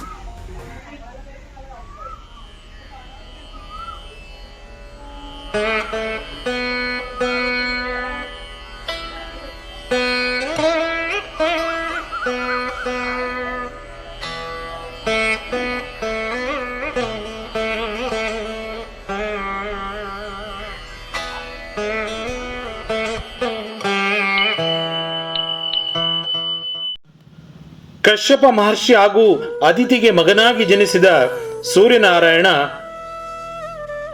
ಆದಿತ್ಯ, ಸೂರಜ, ಭಾಸ್ಕರ, ಭಾನು, ದಿವಾಕರ, ಸೂರ್ಯನಾರಾಯಣ, ರವಿ, ಕಟೀರವನ್, ಪ್ರಭಾಕರ್, ವಿವಾಸ್ವನ್, ಸಾವಿತ್ರ ಎಂಬೆಲ್ಲ ನಾನಾ ಹೆಸರುಗಳಿಂದ ಕರೆಯಲ್ಪಡುವ ಜಗತ್ತಿನ ಶ್ರೇಷ್ಠಾತಿ ಶ್ರೇಷ್ಠ ದೇವತೆಗಳಲ್ಲಿ ಒಬ್ಬನಾದ ಸೂರ್ಯದೇವನಿಗೆ ಅನಂತಾನಂತ ಕೋಟಿ ಸೂರ್ಯ ನಮಸ್ಕಾರಗಳು. ಸೂರ್ಯದೇವನು ಕಣ್ಣಿಗೆ ಗೋಚರಿಸುವ ದೈವವಾಗಿದ್ದಾನೆ. ಗಣೇಶ, ಶಿವ, ವಿಷ್ಣು, ದುರ್ಗಾ ಹಾಗೂ ಸೂರ್ಯದೇವನನ್ನು ಎಲ್ಲ ಶುಭ ಕಾರ್ಯಗಳಲ್ಲೂ ಪೂಜಿಸಲಾಗುತ್ತದೆ. ಮಕರ ಸಂಕ್ರಾಂತಿಯಂದು ಜಾತಕದಲ್ಲಿ ಸೂರ್ಯನ ಸ್ಥಾನವು ಶುಭ ಮತ್ತು ಅಶುಭವೆಂಬ ಫಲಗಳನ್ನು ನಿರ್ಧರಿಸಲಾಗುತ್ತದೆ. ಮಕರ ಸಂಕ್ರಾಂತಿಯಂದು ಸೂರ್ಯದೇವನು ಧನುರ್ ರಾಶಿಯಿಂದ ಮಕರ ರಾಶಿಯನ್ನು ಪ್ರವೇಶಿಸುತ್ತಾನೆ. ಆದುದರಿಂದ ತಪ್ಪದೆ ಎಲ್ಲರೂ ಸೂರ್ಯದೇವನನ್ನು ಪೂಜಿಸುತ್ತಾರೆ. ಮಕರ ಸಂಕ್ರಾಂತಿ ದಿನದಂದು ಸೂರ್ಯೋದಯಕ್ಕೆ ಮುನ್ನ ನದಿ ನೀರಿನಲ್ಲಿ ಸ್ನಾನ ಮಾಡಿ ಸೂರ್ಯದೇವನನ್ನ ಪೂಜಿಸಿದರೆ ಶುಭ ಫಲಗಳು ಉಂಟಾಗುವುದೆಂಬ ನಂಬಿಕೆ ಇದೆ. ಆದುದರಿಂದ ಮಕರ ಸಂಕ್ರಾಂತಿ ಹಾಗೂ ರಥಸಪ್ತಮಿಯ ದಿನದಂದು ಸೂರ್ಯದೇವನನ್ನ ಪೂಜಿಸುವುದು ಶುಭಕರವೆಂದು ನಂಬಲಾಗಿದೆ. ಮಧ್ಯಕಾಲೀನ ಅವಧಿಯಲ್ಲಿ ಸೂರ್ಯದೇವನನ್ನ ಬೆಳಗ್ಗೆ ಬ್ರಹ್ಮ, ಮಧ್ಯಾಹ್ನ ಶಿವ, ರಾತ್ರಿ ವಿಷ್ಣುವೊಂದಿಗೆ ಪೂಜಿಸಲಾಗುತ್ತಿತ್ತು. ಸೂರ್ಯನನ್ನು ದೇವತೆಯಾಗಿ ಬೌದ್ಧ ಧರ್ಮ ಹಾಗೂ ಜೈನ ಧರ್ಮದ ಕಲೆ ಹಾಗೂ ಸಾಹಿತ್ಯಗಳಲ್ಲಿ ಕಾಣಬಹುದಾಗಿದೆ. ರಾಮಾಯಣದ ಯುದ್ಧಕಾಂಡದ ಪ್ರಕಾರ ರಾಕ್ಷಸರ ರಾಜನಾದ ರಾವಣನ ವಿರುದ್ಧ ಹೋರಾಟ ಮಾಡಲು ಶ್ರೀರಾಮನಿಗೆ ಆದಿತ್ಯ ಹೃದಯ ಸ್ತೋತ್ರವನ್ನ ಕಲಿಸಲಾಯಿತು ಎಂಬ ಮಾತಿದೆ. ಅದೇ ರೀತಿ ಮಹಾಭಾರತದಲ್ಲಿ ಸೂರ್ಯನನ್ನು ಕುರಿತು ಹೀಗೆ ಹೇಳಲಾಗಿದೆ: ಬ್ರಹ್ಮಾಂಡದ ಕಣ್ಣು, ಎಲ್ಲ ಅಸ್ತಿತ್ವದ ಆತ್ಮ, ಎಲ್ಲ ಜೀವನದ ಮೂಲ ಎಂದು ತಿಳಿಸಲಾಗಿದೆ. ಸ್ನೇಹಿತರೆ, ಪರಕೀಯ ದಾಳಿಕೋರರಿಂದಾಗಿ ಸೂರ್ಯನಾರಾಯಣ ದೇವಸ್ಥಾನಗಳು ನಾಶ ಹೊಂದಿವೆ. ಉತ್ತರ ಭಾರತದ ಹಲವು ರಾಜ್ಯಗಳಲ್ಲಿ ಸೂರ್ಯನನ್ನು ಅರ್ಕ ಎಂದು ಕರೆಯಲಾಗುತ್ತದೆ. 11ನೇ ಶತಮಾನದಲ್ಲಿ ನಿರ್ಮಿಸಲಾಗಿರುವ ಒಡಿಶಾದಲ್ಲಿರುವ ಕೋನಾರ್ಕ ದೇವಾಲಯವು ಕೋನ ಮತ್ತು ಅರ್ಕ ಎಂಬ ಪದದ ಸಂಯೋಜನೆಯಾಗಿದೆ. ಬಿಹಾರದಲ್ಲಿ ದೇವರ್ಕ ಹಾಗೂ ಉಲರ್ಕ, ಉತ್ತರ ಪ್ರದೇಶದಲ್ಲಿ ಉತ್ತರಾರ್ಕ ಹಾಗೂ ಲೋಲರ್ಕ ಮತ್ತು ರಾಜಸ್ಥಾನದಲ್ಲಿ ಬಲರ್ಕಗಳು ಈ ಸಾಲಿಗೆ ಸೇರಿದ ದೇವಸ್ಥಾನಗಳಾಗಿವೆ. ಸ್ನೇಹಿತರೆ, ಸನಾತನ ನಂಬಿಕೆಗಳ ಪ್ರಕಾರ ಯಶಸ್ಸು ಹಾಗೂ ರಾಜಯೋಗಗಳಿಗಾಗಿ ಸೂರ್ಯದೇವನನ್ನ ಪೂಜಿಸುವುದು ಮಹತ್ವದ್ದಾಗಿದೆ. ಹಲವು ಸಮಸ್ಯೆಗಳ ಪರಿಹಾರಕ್ಕಾಗಿ ಸೂರ್ಯದೇವನನ್ನ ಮೊರೆ ಹೋಗುವುದು ಉಂಟು. ಅಂತ ಸೂರ್ಯನಾರಾಯಣನ ದೇವಸ್ಥಾನಗಳು ಭಾರತದಲ್ಲಿ, ಅದರಲ್ಲೂ ಕರ್ನಾಟಕದಲ್ಲಿ ಕಂಡುಬರುವುದು ಬಹಳ ಕಡಿಮೆ. ಬೆಂಗಳೂರಿನ ದೊಮ್ಮಲೂರಿನಲ್ಲಿರುವ ಸೂರ್ಯನಾರಾಯಣ ದೇವಸ್ಥಾನದಲ್ಲಿ 3 ಅಡಿ ಎತ್ತರದ ಮೂರ್ತಿಯನ್ನು ಕಾಣಬಹುದಾಗಿದೆ. ಈಗಾಗಲೇ ತಿಳಿಸಿರುವಂತೆ ಒಡಿಸ್ಸಾದಲ್ಲಿರುವ 11ನೇ ಶತಮಾನದ ಕೋನಾರ್ಕ ದೇವಸ್ಥಾನವು ಕೂಡ ನಿಮಗೆ ನೋಡಬಹುದಾಗಿದೆ. ಸ್ನೇಹಿತರೆ, ಬೆಳಗ್ಗೆ ಎದ್ದು ಹೊರಗಡೆ ಬಂದು ಸೂರ್ಯದೇವನನ್ನು ನೋಡಿ ನಮಸ್ಕರಿಸುವಾಗ ಎರಡೂ ಕೈಗಳನ್ನು ಮೇಲೆತ್ತಿ ಭಾವಪರವಶರಾಗಿ ಸೂರ್ಯದೇವನನ್ನು ಪೂಜಿಸ್ತೀವಿ. ಅದೇ ರೀತಿ ಸೂರ್ಯದೇವರನ್ನು ನೋಡಿದಾಗ ಭಾವಪರವಶರಾಗಿ ಪೂಜೆ ಮಾಡುವಂಥ ಒಂದು ದೇವಾಲಯವನ್ನು ನೋಡಬೇಕು. ಆ ದೇವಾಲಯ ಕರ್ನಾಟಕದಲ್ಲಿದೆ. ಆ ದೇವಾಲಯ ಹತ್ತಿರದಲ್ಲೇ ಇದೆ. 3 ಅಡಿ ಪೀಠ ಹಾಗೂ 10 ಅಡಿ ಮೂರ್ತಿಯನ್ನು ಹೊಂದಿದೆ. ಆ ಮೂರ್ತಿಯನ್ನು ನೋಡ್ತಾ ಇದ್ದಾಗೆ ನಾವೆಲ್ಲರೂ ಭಾವಪರವಶರಾಗಿ ಕೈ ಎತ್ತಿ ಮುಗಿತೀವಿ. ಅಷ್ಟು ಸುಂದರವಾಗಿದೆ ಸೂರ್ಯದೇವರ ಮೂರ್ತಿ. ಸ್ನೇಹಿತರೆ, ಇದು ಜಗತ್ತಿನಲ್ಲಿ ಅತಿ ಎತ್ತರದ ಮೂರ್ತಿಗಳಲ್ಲಿ ಒಂದಾದ ಸೂರ್ಯದೇವರ ದೇವಸ್ಥಾನವಾಗಿದೆ. ಈ ದೇವಸ್ಥಾನ ಹಲವು ವಿಶೇಷಗಳೊಂದಿಗೆ ಪ್ರತಿನಿತ್ಯ ಪೂಜೆ ನಡೆಯುತ್ತೆ. ಭಾನುವಾರ ಸೂರ್ಯದೇವನ ವಾರವಾಗಿರುವುದರಿಂದ ಭಾನುವಾರದೊಂದು ವಿಶೇಷ ಪೂಜೆಯನ್ನು ಕೂಡ ನಡೆಸಲಾಗುತ್ತೆ. ಇಲ್ಲಿ ಮಕರ ಸಂಕ್ರಾಂತಿ ವಿಶೇಷವಾದ ಪೂಜೆ ಆಗಿರುತ್ತೆ. ಉತ್ತರಾಯಣ ಪುಣ್ಯಕಾಲದಲ್ಲಿ ಸೂರ್ಯವನ್ನು ರಥವನ್ನು ಏರುತ್ತಾನೆ ಅಂತ ಮಕರ ಸಂಕ್ರಾಂತಿಯನ್ನು ವಿಶೇಷವಾಗಿ ಆಚರಿಸುತ್ತೇವೆ. ಸ್ನೇಹಿತರೆ, ಇಲ್ಲಿ ಯಾವುದೇ ಥರದ ದೃಷ್ಟಿ ದೋಷಗಳಿದ್ರೂ ಇಲ್ಲಿ ಪರಿಹಾರವಾಗುತ್ತೆ. ತೆಂಗಿನಕಾಯನ್ನು ಸೂರ್ಯನಾರಾಯಣ ದೇವರಿಗೆ ನಿವಾಳಿಸಿ ಕೊಡ್ತಾರೆ. ಆ ಕಾಯನ್ನು ಇಲ್ಲಿ ಒಡೆಯೋದ್ರಿಂದ ನಿಮಗೆ ಎಲ್ಲ ರೀತಿಯ ಅನುಕೂಲಗಳು ಆಗುತ್ತೆ ಅನ್ನೋದು ಇಲ್ಲಿ ಸ್ಥಳೀಯರ ನಂಬಿಕೆ ಆಗಿದ್ದು ಭಕ್ತರು ಇದರ ಪ್ರಯೋಜನಗಳನ್ನು ಪಡೆಯುತ್ತಿದ್ದಾರೆ.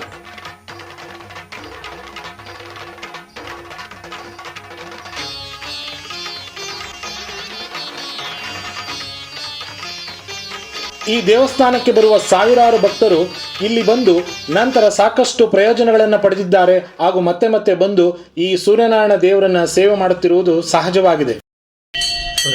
ಪ್ರತಿ ಭಾನುವಾರ ಅಭಿಷೇಕ ಇರುತ್ತೆ. ಮತ್ತು ಭಕ್ತಾದಿಗಳು ಅವತ್ತು 1 ಗಂಟೆವರೆಗೂ ಜನ ಜಾಸ್ತಿ ಇರ್ತಾರೆ. ಪ್ರತಿ ಅವನು ವಾರನೇ ಭಾನುವಾರ ಇರೋದ್ರಿಂದ ಭಾನುವಾರನೇ ವಿಶೇಷ ಪೂಜೆ ಇರೋದು. ಸುಮಾರು ದೂರದಿಂದೆಲ್ಲ ಬಂದು ಹೋಗ್ತಾರೆ ಜನಗಳೆಲ್ಲ. ವಿಶೇಷವಾಗಿ ಅವತ್ತು ಪೂಜೆ ನಡೀತಾ ಇರ್ತಾರೆ ಚೆನ್ನಾಗಿ. ಮತ್ತು ಪ್ರಸಾದ ಎಲ್ಲ ಇರುತ್ತೆ ಅವತ್ತು. ಹಾಗಾಗಿ ಜನ ನಡೀತಾ ಇರ್ತಾರೆ. ಕೆಲವು ಬಂದು ಭಕ್ತರಿಗೆ ಅವರು ಮನದೇವ್ರ ತಕ್ಕಂಥ ಸೂರ್ಯನ ದೇವರು. ಹಾಗಾಗಿ ಅವರು ಬಂದು ಇಲ್ಲಿ ಅವರ ಹರಕೆಗಳನ್ನ ಇದು ಮಾಡ್ಕೊಂಡಿರೋರು. ಕೆಲವರು ಮದುವೆ ಆಗಿದೆ, ಕೆಲವು ಕೆಲಸ ಸಿಕ್ಕಿದೆ, ಇದೆಲ್ಲ ಆಗಿದೆ. ನಂಬಿ ಬಂದರೆ, ದೇವ್ರನ್ನ ನಂಬ್ಕೊಂಡು ಬಂದರೆ ಯಾರೂ ಮೋಸ ಮಾಡೋಣ, ದೇವರು ಯಾವತ್ತೂ ಕೈ ಹಿಡಿತಾನೆ ಅನ್ನೋದಕ್ಕೆ ನಂಬಿಕೆ ಇದೆ, ಇದ್ದೇ ಇದೆ. ಒಮ್ಮೆ ನೋಡಿದರೆ ಮತ್ತೊಮ್ಮೆ ನೋಡಬೇಕೆನ್ನಿಸುವ ಸುಂದರವಾದ ಆಕರ್ಷಣೀಯವಾದ ಸೂರ್ಯನಾರಾಯಣ ದೇವಸ್ಥಾನವು ಮೈಸೂರು ನಗರದ ದೇವನೂರು ಕೆರೆಯ ಹತ್ತಿರ ರಾಜೀವ್ ನಗರದಲ್ಲಿ ಕಾಣಬಹುದಾಗಿದೆ. ಸ್ನೇಹಿತರೆ, ಹಿತ್ತಲ ಗಿಡ ಮದ್ದಲ್ಲ ಅನ್ನೋ ಗಾದೆ ಮಾತಿನಂತೆ ಹಲವು ಬಾರಿ ಅಕ್ಕಪಕ್ಕದಲ್ಲಿ ಇದ್ದರೂ ಕೂಡ ನಾವು ಗಮನಿಸದೇ ಹೋಗಿರೋದು ನಮಗೆ ತಿಳಿದಿರುವಂಥ ವಿಚಾರವೇ ಸರಿ. ಈ ದೇವಸ್ಥಾನದಲ್ಲಿ ಮಕರ ಸಂಕ್ರಾಂತಿ ಹಾಗೂ ರಥಸಪ್ತಮಿಯ ದಿನ ವಿಶೇಷವಾದ ಪೂಜೆಗಳು ನೆರವೇರಿಸಲಾಗುತ್ತೆ. ಈ ಭಾನುವಾರದಂದು ಅಭಿಷೇಕವನ್ನು ನೀವು ನೋಡಬಹುದಾಗಿದೆ. ಆರೋಗ್ಯಕ್ಕೆ, ಸಂತಾನಕ್ಕೆ, ವಿವಾಹ ಪ್ರತಿಬಂಧಕವಾದ ದೋಷ ನಿವಾರಣೆಗಾಗಿ ಸೂರ್ಯನ ಆರಾಧನೆಯನ್ನು ಮಾಡುವುದರಿಂದ ಒಳ್ಳೆಯದು. ಆರೋಗ್ಯ ದೃಷ್ಟಿಯಿಂದ ತುಂಬ ಒಳ್ಳೆಯದು. ಅನ್ನವಾಯ ಅಭಿಷೇಕ ನಡೆಯುತ್ತದೆ. ಜಾತಕದಲ್ಲಿ ರವಿದೋಷ ಹಾಗೆ ಸೂರ್ಯದೋಷ ಅಂತಲೂ ಹೇಳುತ್ತಾರೆ. ಆ ಥರ ದೋಷವೇನಿದ್ದಾರೆ, ಶುಕ್ರ ಆಯ್ತು ಸಂಧಿಶಾಂತಿ ಆ ಥರ ಇದ್ದಾಗ ಇಲ್ಲಿ ಶುಕ್ರ ಅಭಿಷೇಕವನ್ನು ಮಾಡಿಕೊಂಡ್ರೆ ಆರೋಗ್ಯ ಸಂಬಂಧಪಟ್ಟ ಹಾಗೆ ದೋಷಗಳು ನಿವಾರಣೆ ಆಗುತ್ತದೆ. ಸುಮಾರು ಒಂದು 15 ವರ್ಷದಿಂದನೂ ಇದ್ದೀವಿ ನಾವು ಇಲ್ಲಿ ಈ ಏರಿಯಾದಲ್ಲೇ. ಇದು ಸ್ಟಾರ್ಟ್ ಆಗಿದ್ದರಿಂದ ನಾವು ಬರ್ತಾನೆ ಇರ್ತೀವಿ ಕಂಟಿನ್ಯೂಸ್ ಆಗಿ ಪ್ರತಿ ಹಬ್ಬಕ್ಕೂ. ಮತ್ತು ವರ್ಷಕ್ಕೆ ರಥಸಪ್ತಮಿ ನಡೆಯುತ್ತೆ, ಹೆಚ್ಚಿನ ಸಂಖ್ಯೆಯಲ್ಲಿ ಜನ ತುಂಬ ಸೇರ್ತಾರೆ. ಸೊ ಆ ಟೈಮಲ್ಲಿ ಬನ್ನಿ, ತುಂಬ ಚೆನ್ನಾಗಿ ಅದ್ದೂರಿಯಾಗಿ ಮಾಡ್ತಾರೆ. ಎಲ್ಲರೂ ಬನ್ನಿ ಆ ಟೈಮ್. ಸ್ನೇಹಿತರೆ, ಮತ್ತೊಂದು ವಿಶೇಷ ಸಂಚಿಕೆಯೊಂದಿಗೆ ಮತ್ತೊಮ್ಮೆ ನಿಮ್ಮನ್ನು ಭೇಟಿಯಾಗುತ್ತೇನೆ. ವಿ ಟಚನ್ನು ಲೈಕ್ ಮಾಡಿ, ಸಬ್ಸ್ಕ್ರೈಬ್ ಮಾಡಿ, ಶೇರ್ ಮಾಡಿ. ಧನ್ಯವಾದಗಳು.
ಸ್ವಾಮಿಯೇ ಶರಣಮಯ್ಯಪ್ಪ. ಅಯ್ಯಪ್ಪ ಸ್ವಾಮಿ ಭಕ್ತ ಕೋಟಿ ಗಣಕ್ಕೆ ನನ್ನ ಭಕ್ತಿಪೂರ್ವಕ ನಮಸ್ಕಾರಗಳು. ಸ್ವಾಮಿಯೇ ಶರಣಮಯ್ಯಪ್ಪ. ಶಬರಿಮಲೆ ಯಾತ್ರೆ ಇದು ಪ್ರತಿಯೊಬ್ಬ ಭಕ್ತರ ಕನಸು. ಆ ಕನಸು ಸಾಕಾರಗೊಳ್ಳಬೇಕಾದರೆ ಆ ಅಯ್ಯಪ್ಪ ಸ್ವಾಮಿಯ ಪ್ರೇರಣೆಯಾಗಿ ಭಕ್ತಿ ಮಾರ್ಗವು ತೆರೆದು ಯಾತ್ರೆಯು ಸಂತೃಪ್ತಿಯಾಗಿ ಪೂರ್ಣಗೊಳ್ಳುವುದು. ಸ್ವಾಮಿಯೇ ಶರಣಮಯ್ಯಪ್ಪ.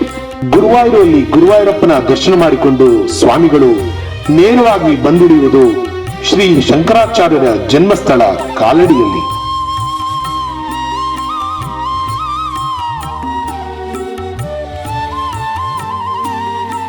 ಸನಾತನ ಧರ್ಮಕ್ಕೆ ಮರುಜೀವ ಕೊಟ್ಟ ಶ್ರೀ ಶಂಕರಾಚಾರ್ಯರ ಸಂಪೂರ್ಣ ಜೀವನ ಚರಿತ್ರೆಯನ್ನ ಈ ಮ್ಯೂಸಿಯಂ ಅಲ್ಲಿ ನೀವು ಕಾಣಬಹುದಾಗಿದೆ.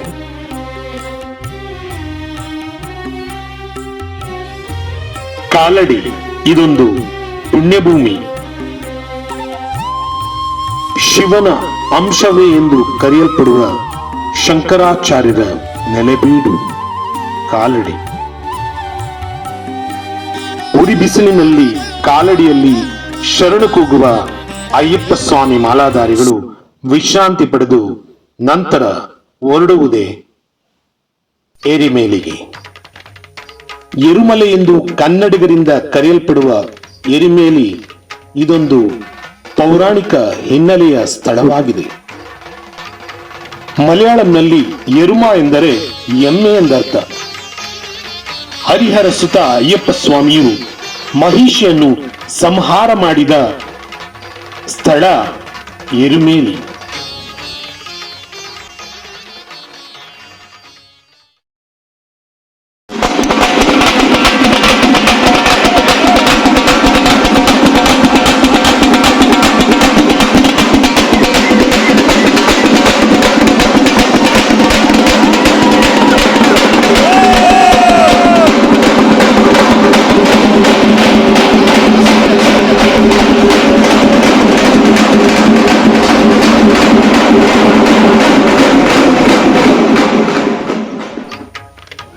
ಅಯ್ಯಪ್ಪ ಸ್ವಾಮಿ ಮಾಲಾಧಾರಿಗಳು ಎರುಮೆಲೆಯಲ್ಲಿ ಬಂದು ಬಣ್ಣ ಹಚ್ಚಿ ನೃತ್ಯ ಮಾಡಲು ಕಾರಣ ಸ್ವಯಂ ಸಾಕ್ಷಾತ್ ಅಯ್ಯಪ್ಪ ಸ್ವಾಮಿಯೇ. ಮಹಿಷಿಯನ್ನು ಸಂಹಾರ ಮಾಡಿದ ಅಯ್ಯಪ್ಪ ಸ್ವಾಮಿಯು ತದನಂತರದಲ್ಲಿ ನೃತ್ಯವನ್ನು ಮಾಡುತ್ತಾರೆ. ಹಾಗಾಗಿ ಎರುಮೆಲೆಯಲ್ಲಿ ಬಂದಂತ ಅಯ್ಯಪ್ಪ ಸ್ವಾಮಿ ಮಾಲಾಧಾರಿಗಳು ವಿವಿಧ ಬಗೆಯ ಮಾದರಿಯ ಆಯುಧವನ್ನು ಹಿಡಿದುಕೊಂಡು ಬಣ್ಣವನ್ನು ಹಚ್ಚಿಕೊಂಡು ಸ್ವಾಮಿ ತಿಂದಕತ್ತೋಂ ಅಯ್ಯಪ್ಪ ತಿಂದಕತ್ತೋಂ ಎಂದು ಕುಣಿಯುತ್ತಾ ನೃತ್ಯ ಮಾಡುತ್ತಾರೆ.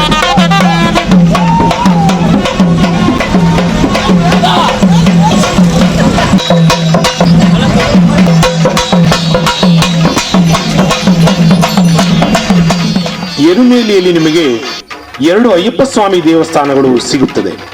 ಇದು ವೆಲಿಯಾಂಬಲ ಅಂದರೆ ದೊಡ್ಡ ದೇವಸ್ಥಾನ.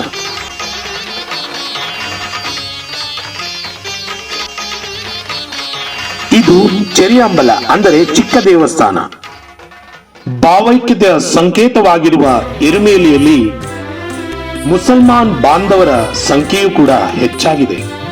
ಚೆರಿಯಂಬಲ ಅಯ್ಯಪ್ಪ ಸ್ವಾಮಿಯ ದೇವಸ್ಥಾನದ ಎದುರುಗಡೆ ನಿಮಗೆ ಒಂದು ಮಸೀದಿಯು ಕೂಡ ಕಾಣಲು ಸಿಗುತ್ತದೆ. ಆ ಮಸೀದಿಯ ಹೆಸರೇ ವಾವರ್ ಸ್ವಾಮಿ ಮಸೀದಿ. ಭಾವೈಕ್ಯತೆಯ ತವರು ಭಾರತ. ಕಣ ಕಣದಲ್ಲೂ ದೇವರನ್ನ ಕಾಣುವ ಸನಾತನ ಧರ್ಮದ ನೆಲೆಬೀಡು ಭಾರತ. ದೇವನೊಬ್ಬ ನಾಮ ಹಲವು ಎಂಬ ತತ್ವ ಸಿದ್ಧಾಂತದಡಿ ನಂಬಿಕೆ ಇಟ್ಟಿರುವ ದೇಶ ಭಾರತ. ಸೂಫಿ ಸಂತರಾಗಿದ್ದ ವಾವರರು ಅಯ್ಯಪ್ಪ ಸ್ವಾಮಿಯ ಭಕ್ತರಾಗಿದ್ದರೆಂಬುದು ಹಲವರ ವಾದ. ಹಾಗೆಯೇ ಪೌರಾಣಿಕ ಹಿನ್ನೆಲೆಯ ಅಯ್ಯಪ್ಪ ಸ್ವಾಮಿಯು ಮತ್ತು ವಾವರ ನಡುವೆ ಯಾವುದೇ ಸಂಬಂಧವಿಲ್ಲ ಎಂಬುದು ಇನ್ನು ಕೆಲವರ ವಾದ. ವಾವರ್ ಸ್ವಾಮಿ ಇದ್ದರು ಎಂಬುದಕ್ಕೆ ಯಾವುದೇ ಸಾಕ್ಷಿಗಳಿಲ್ಲ ಎಂಬುದು ಇನ್ನು ಕೆಲವರ ವಾದ.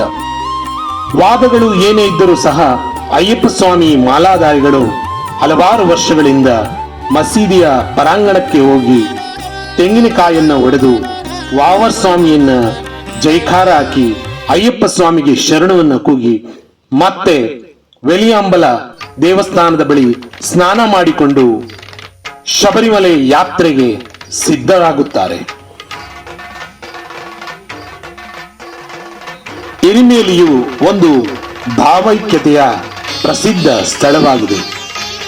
ವಸುದೇವ ಕುಟುಂಬಕಂ. ಸ್ವಾಮಿಯೇ ಶರಣಮಯ್ಯಪ್ಪ, ಸ್ವಾಮಿಯೇ ಶರಣಮಯ್ಯಪ್ಪ, ಸ್ವಾಮಿಯೇ ಶರಣಮಯ್ಯಪ್ಪ.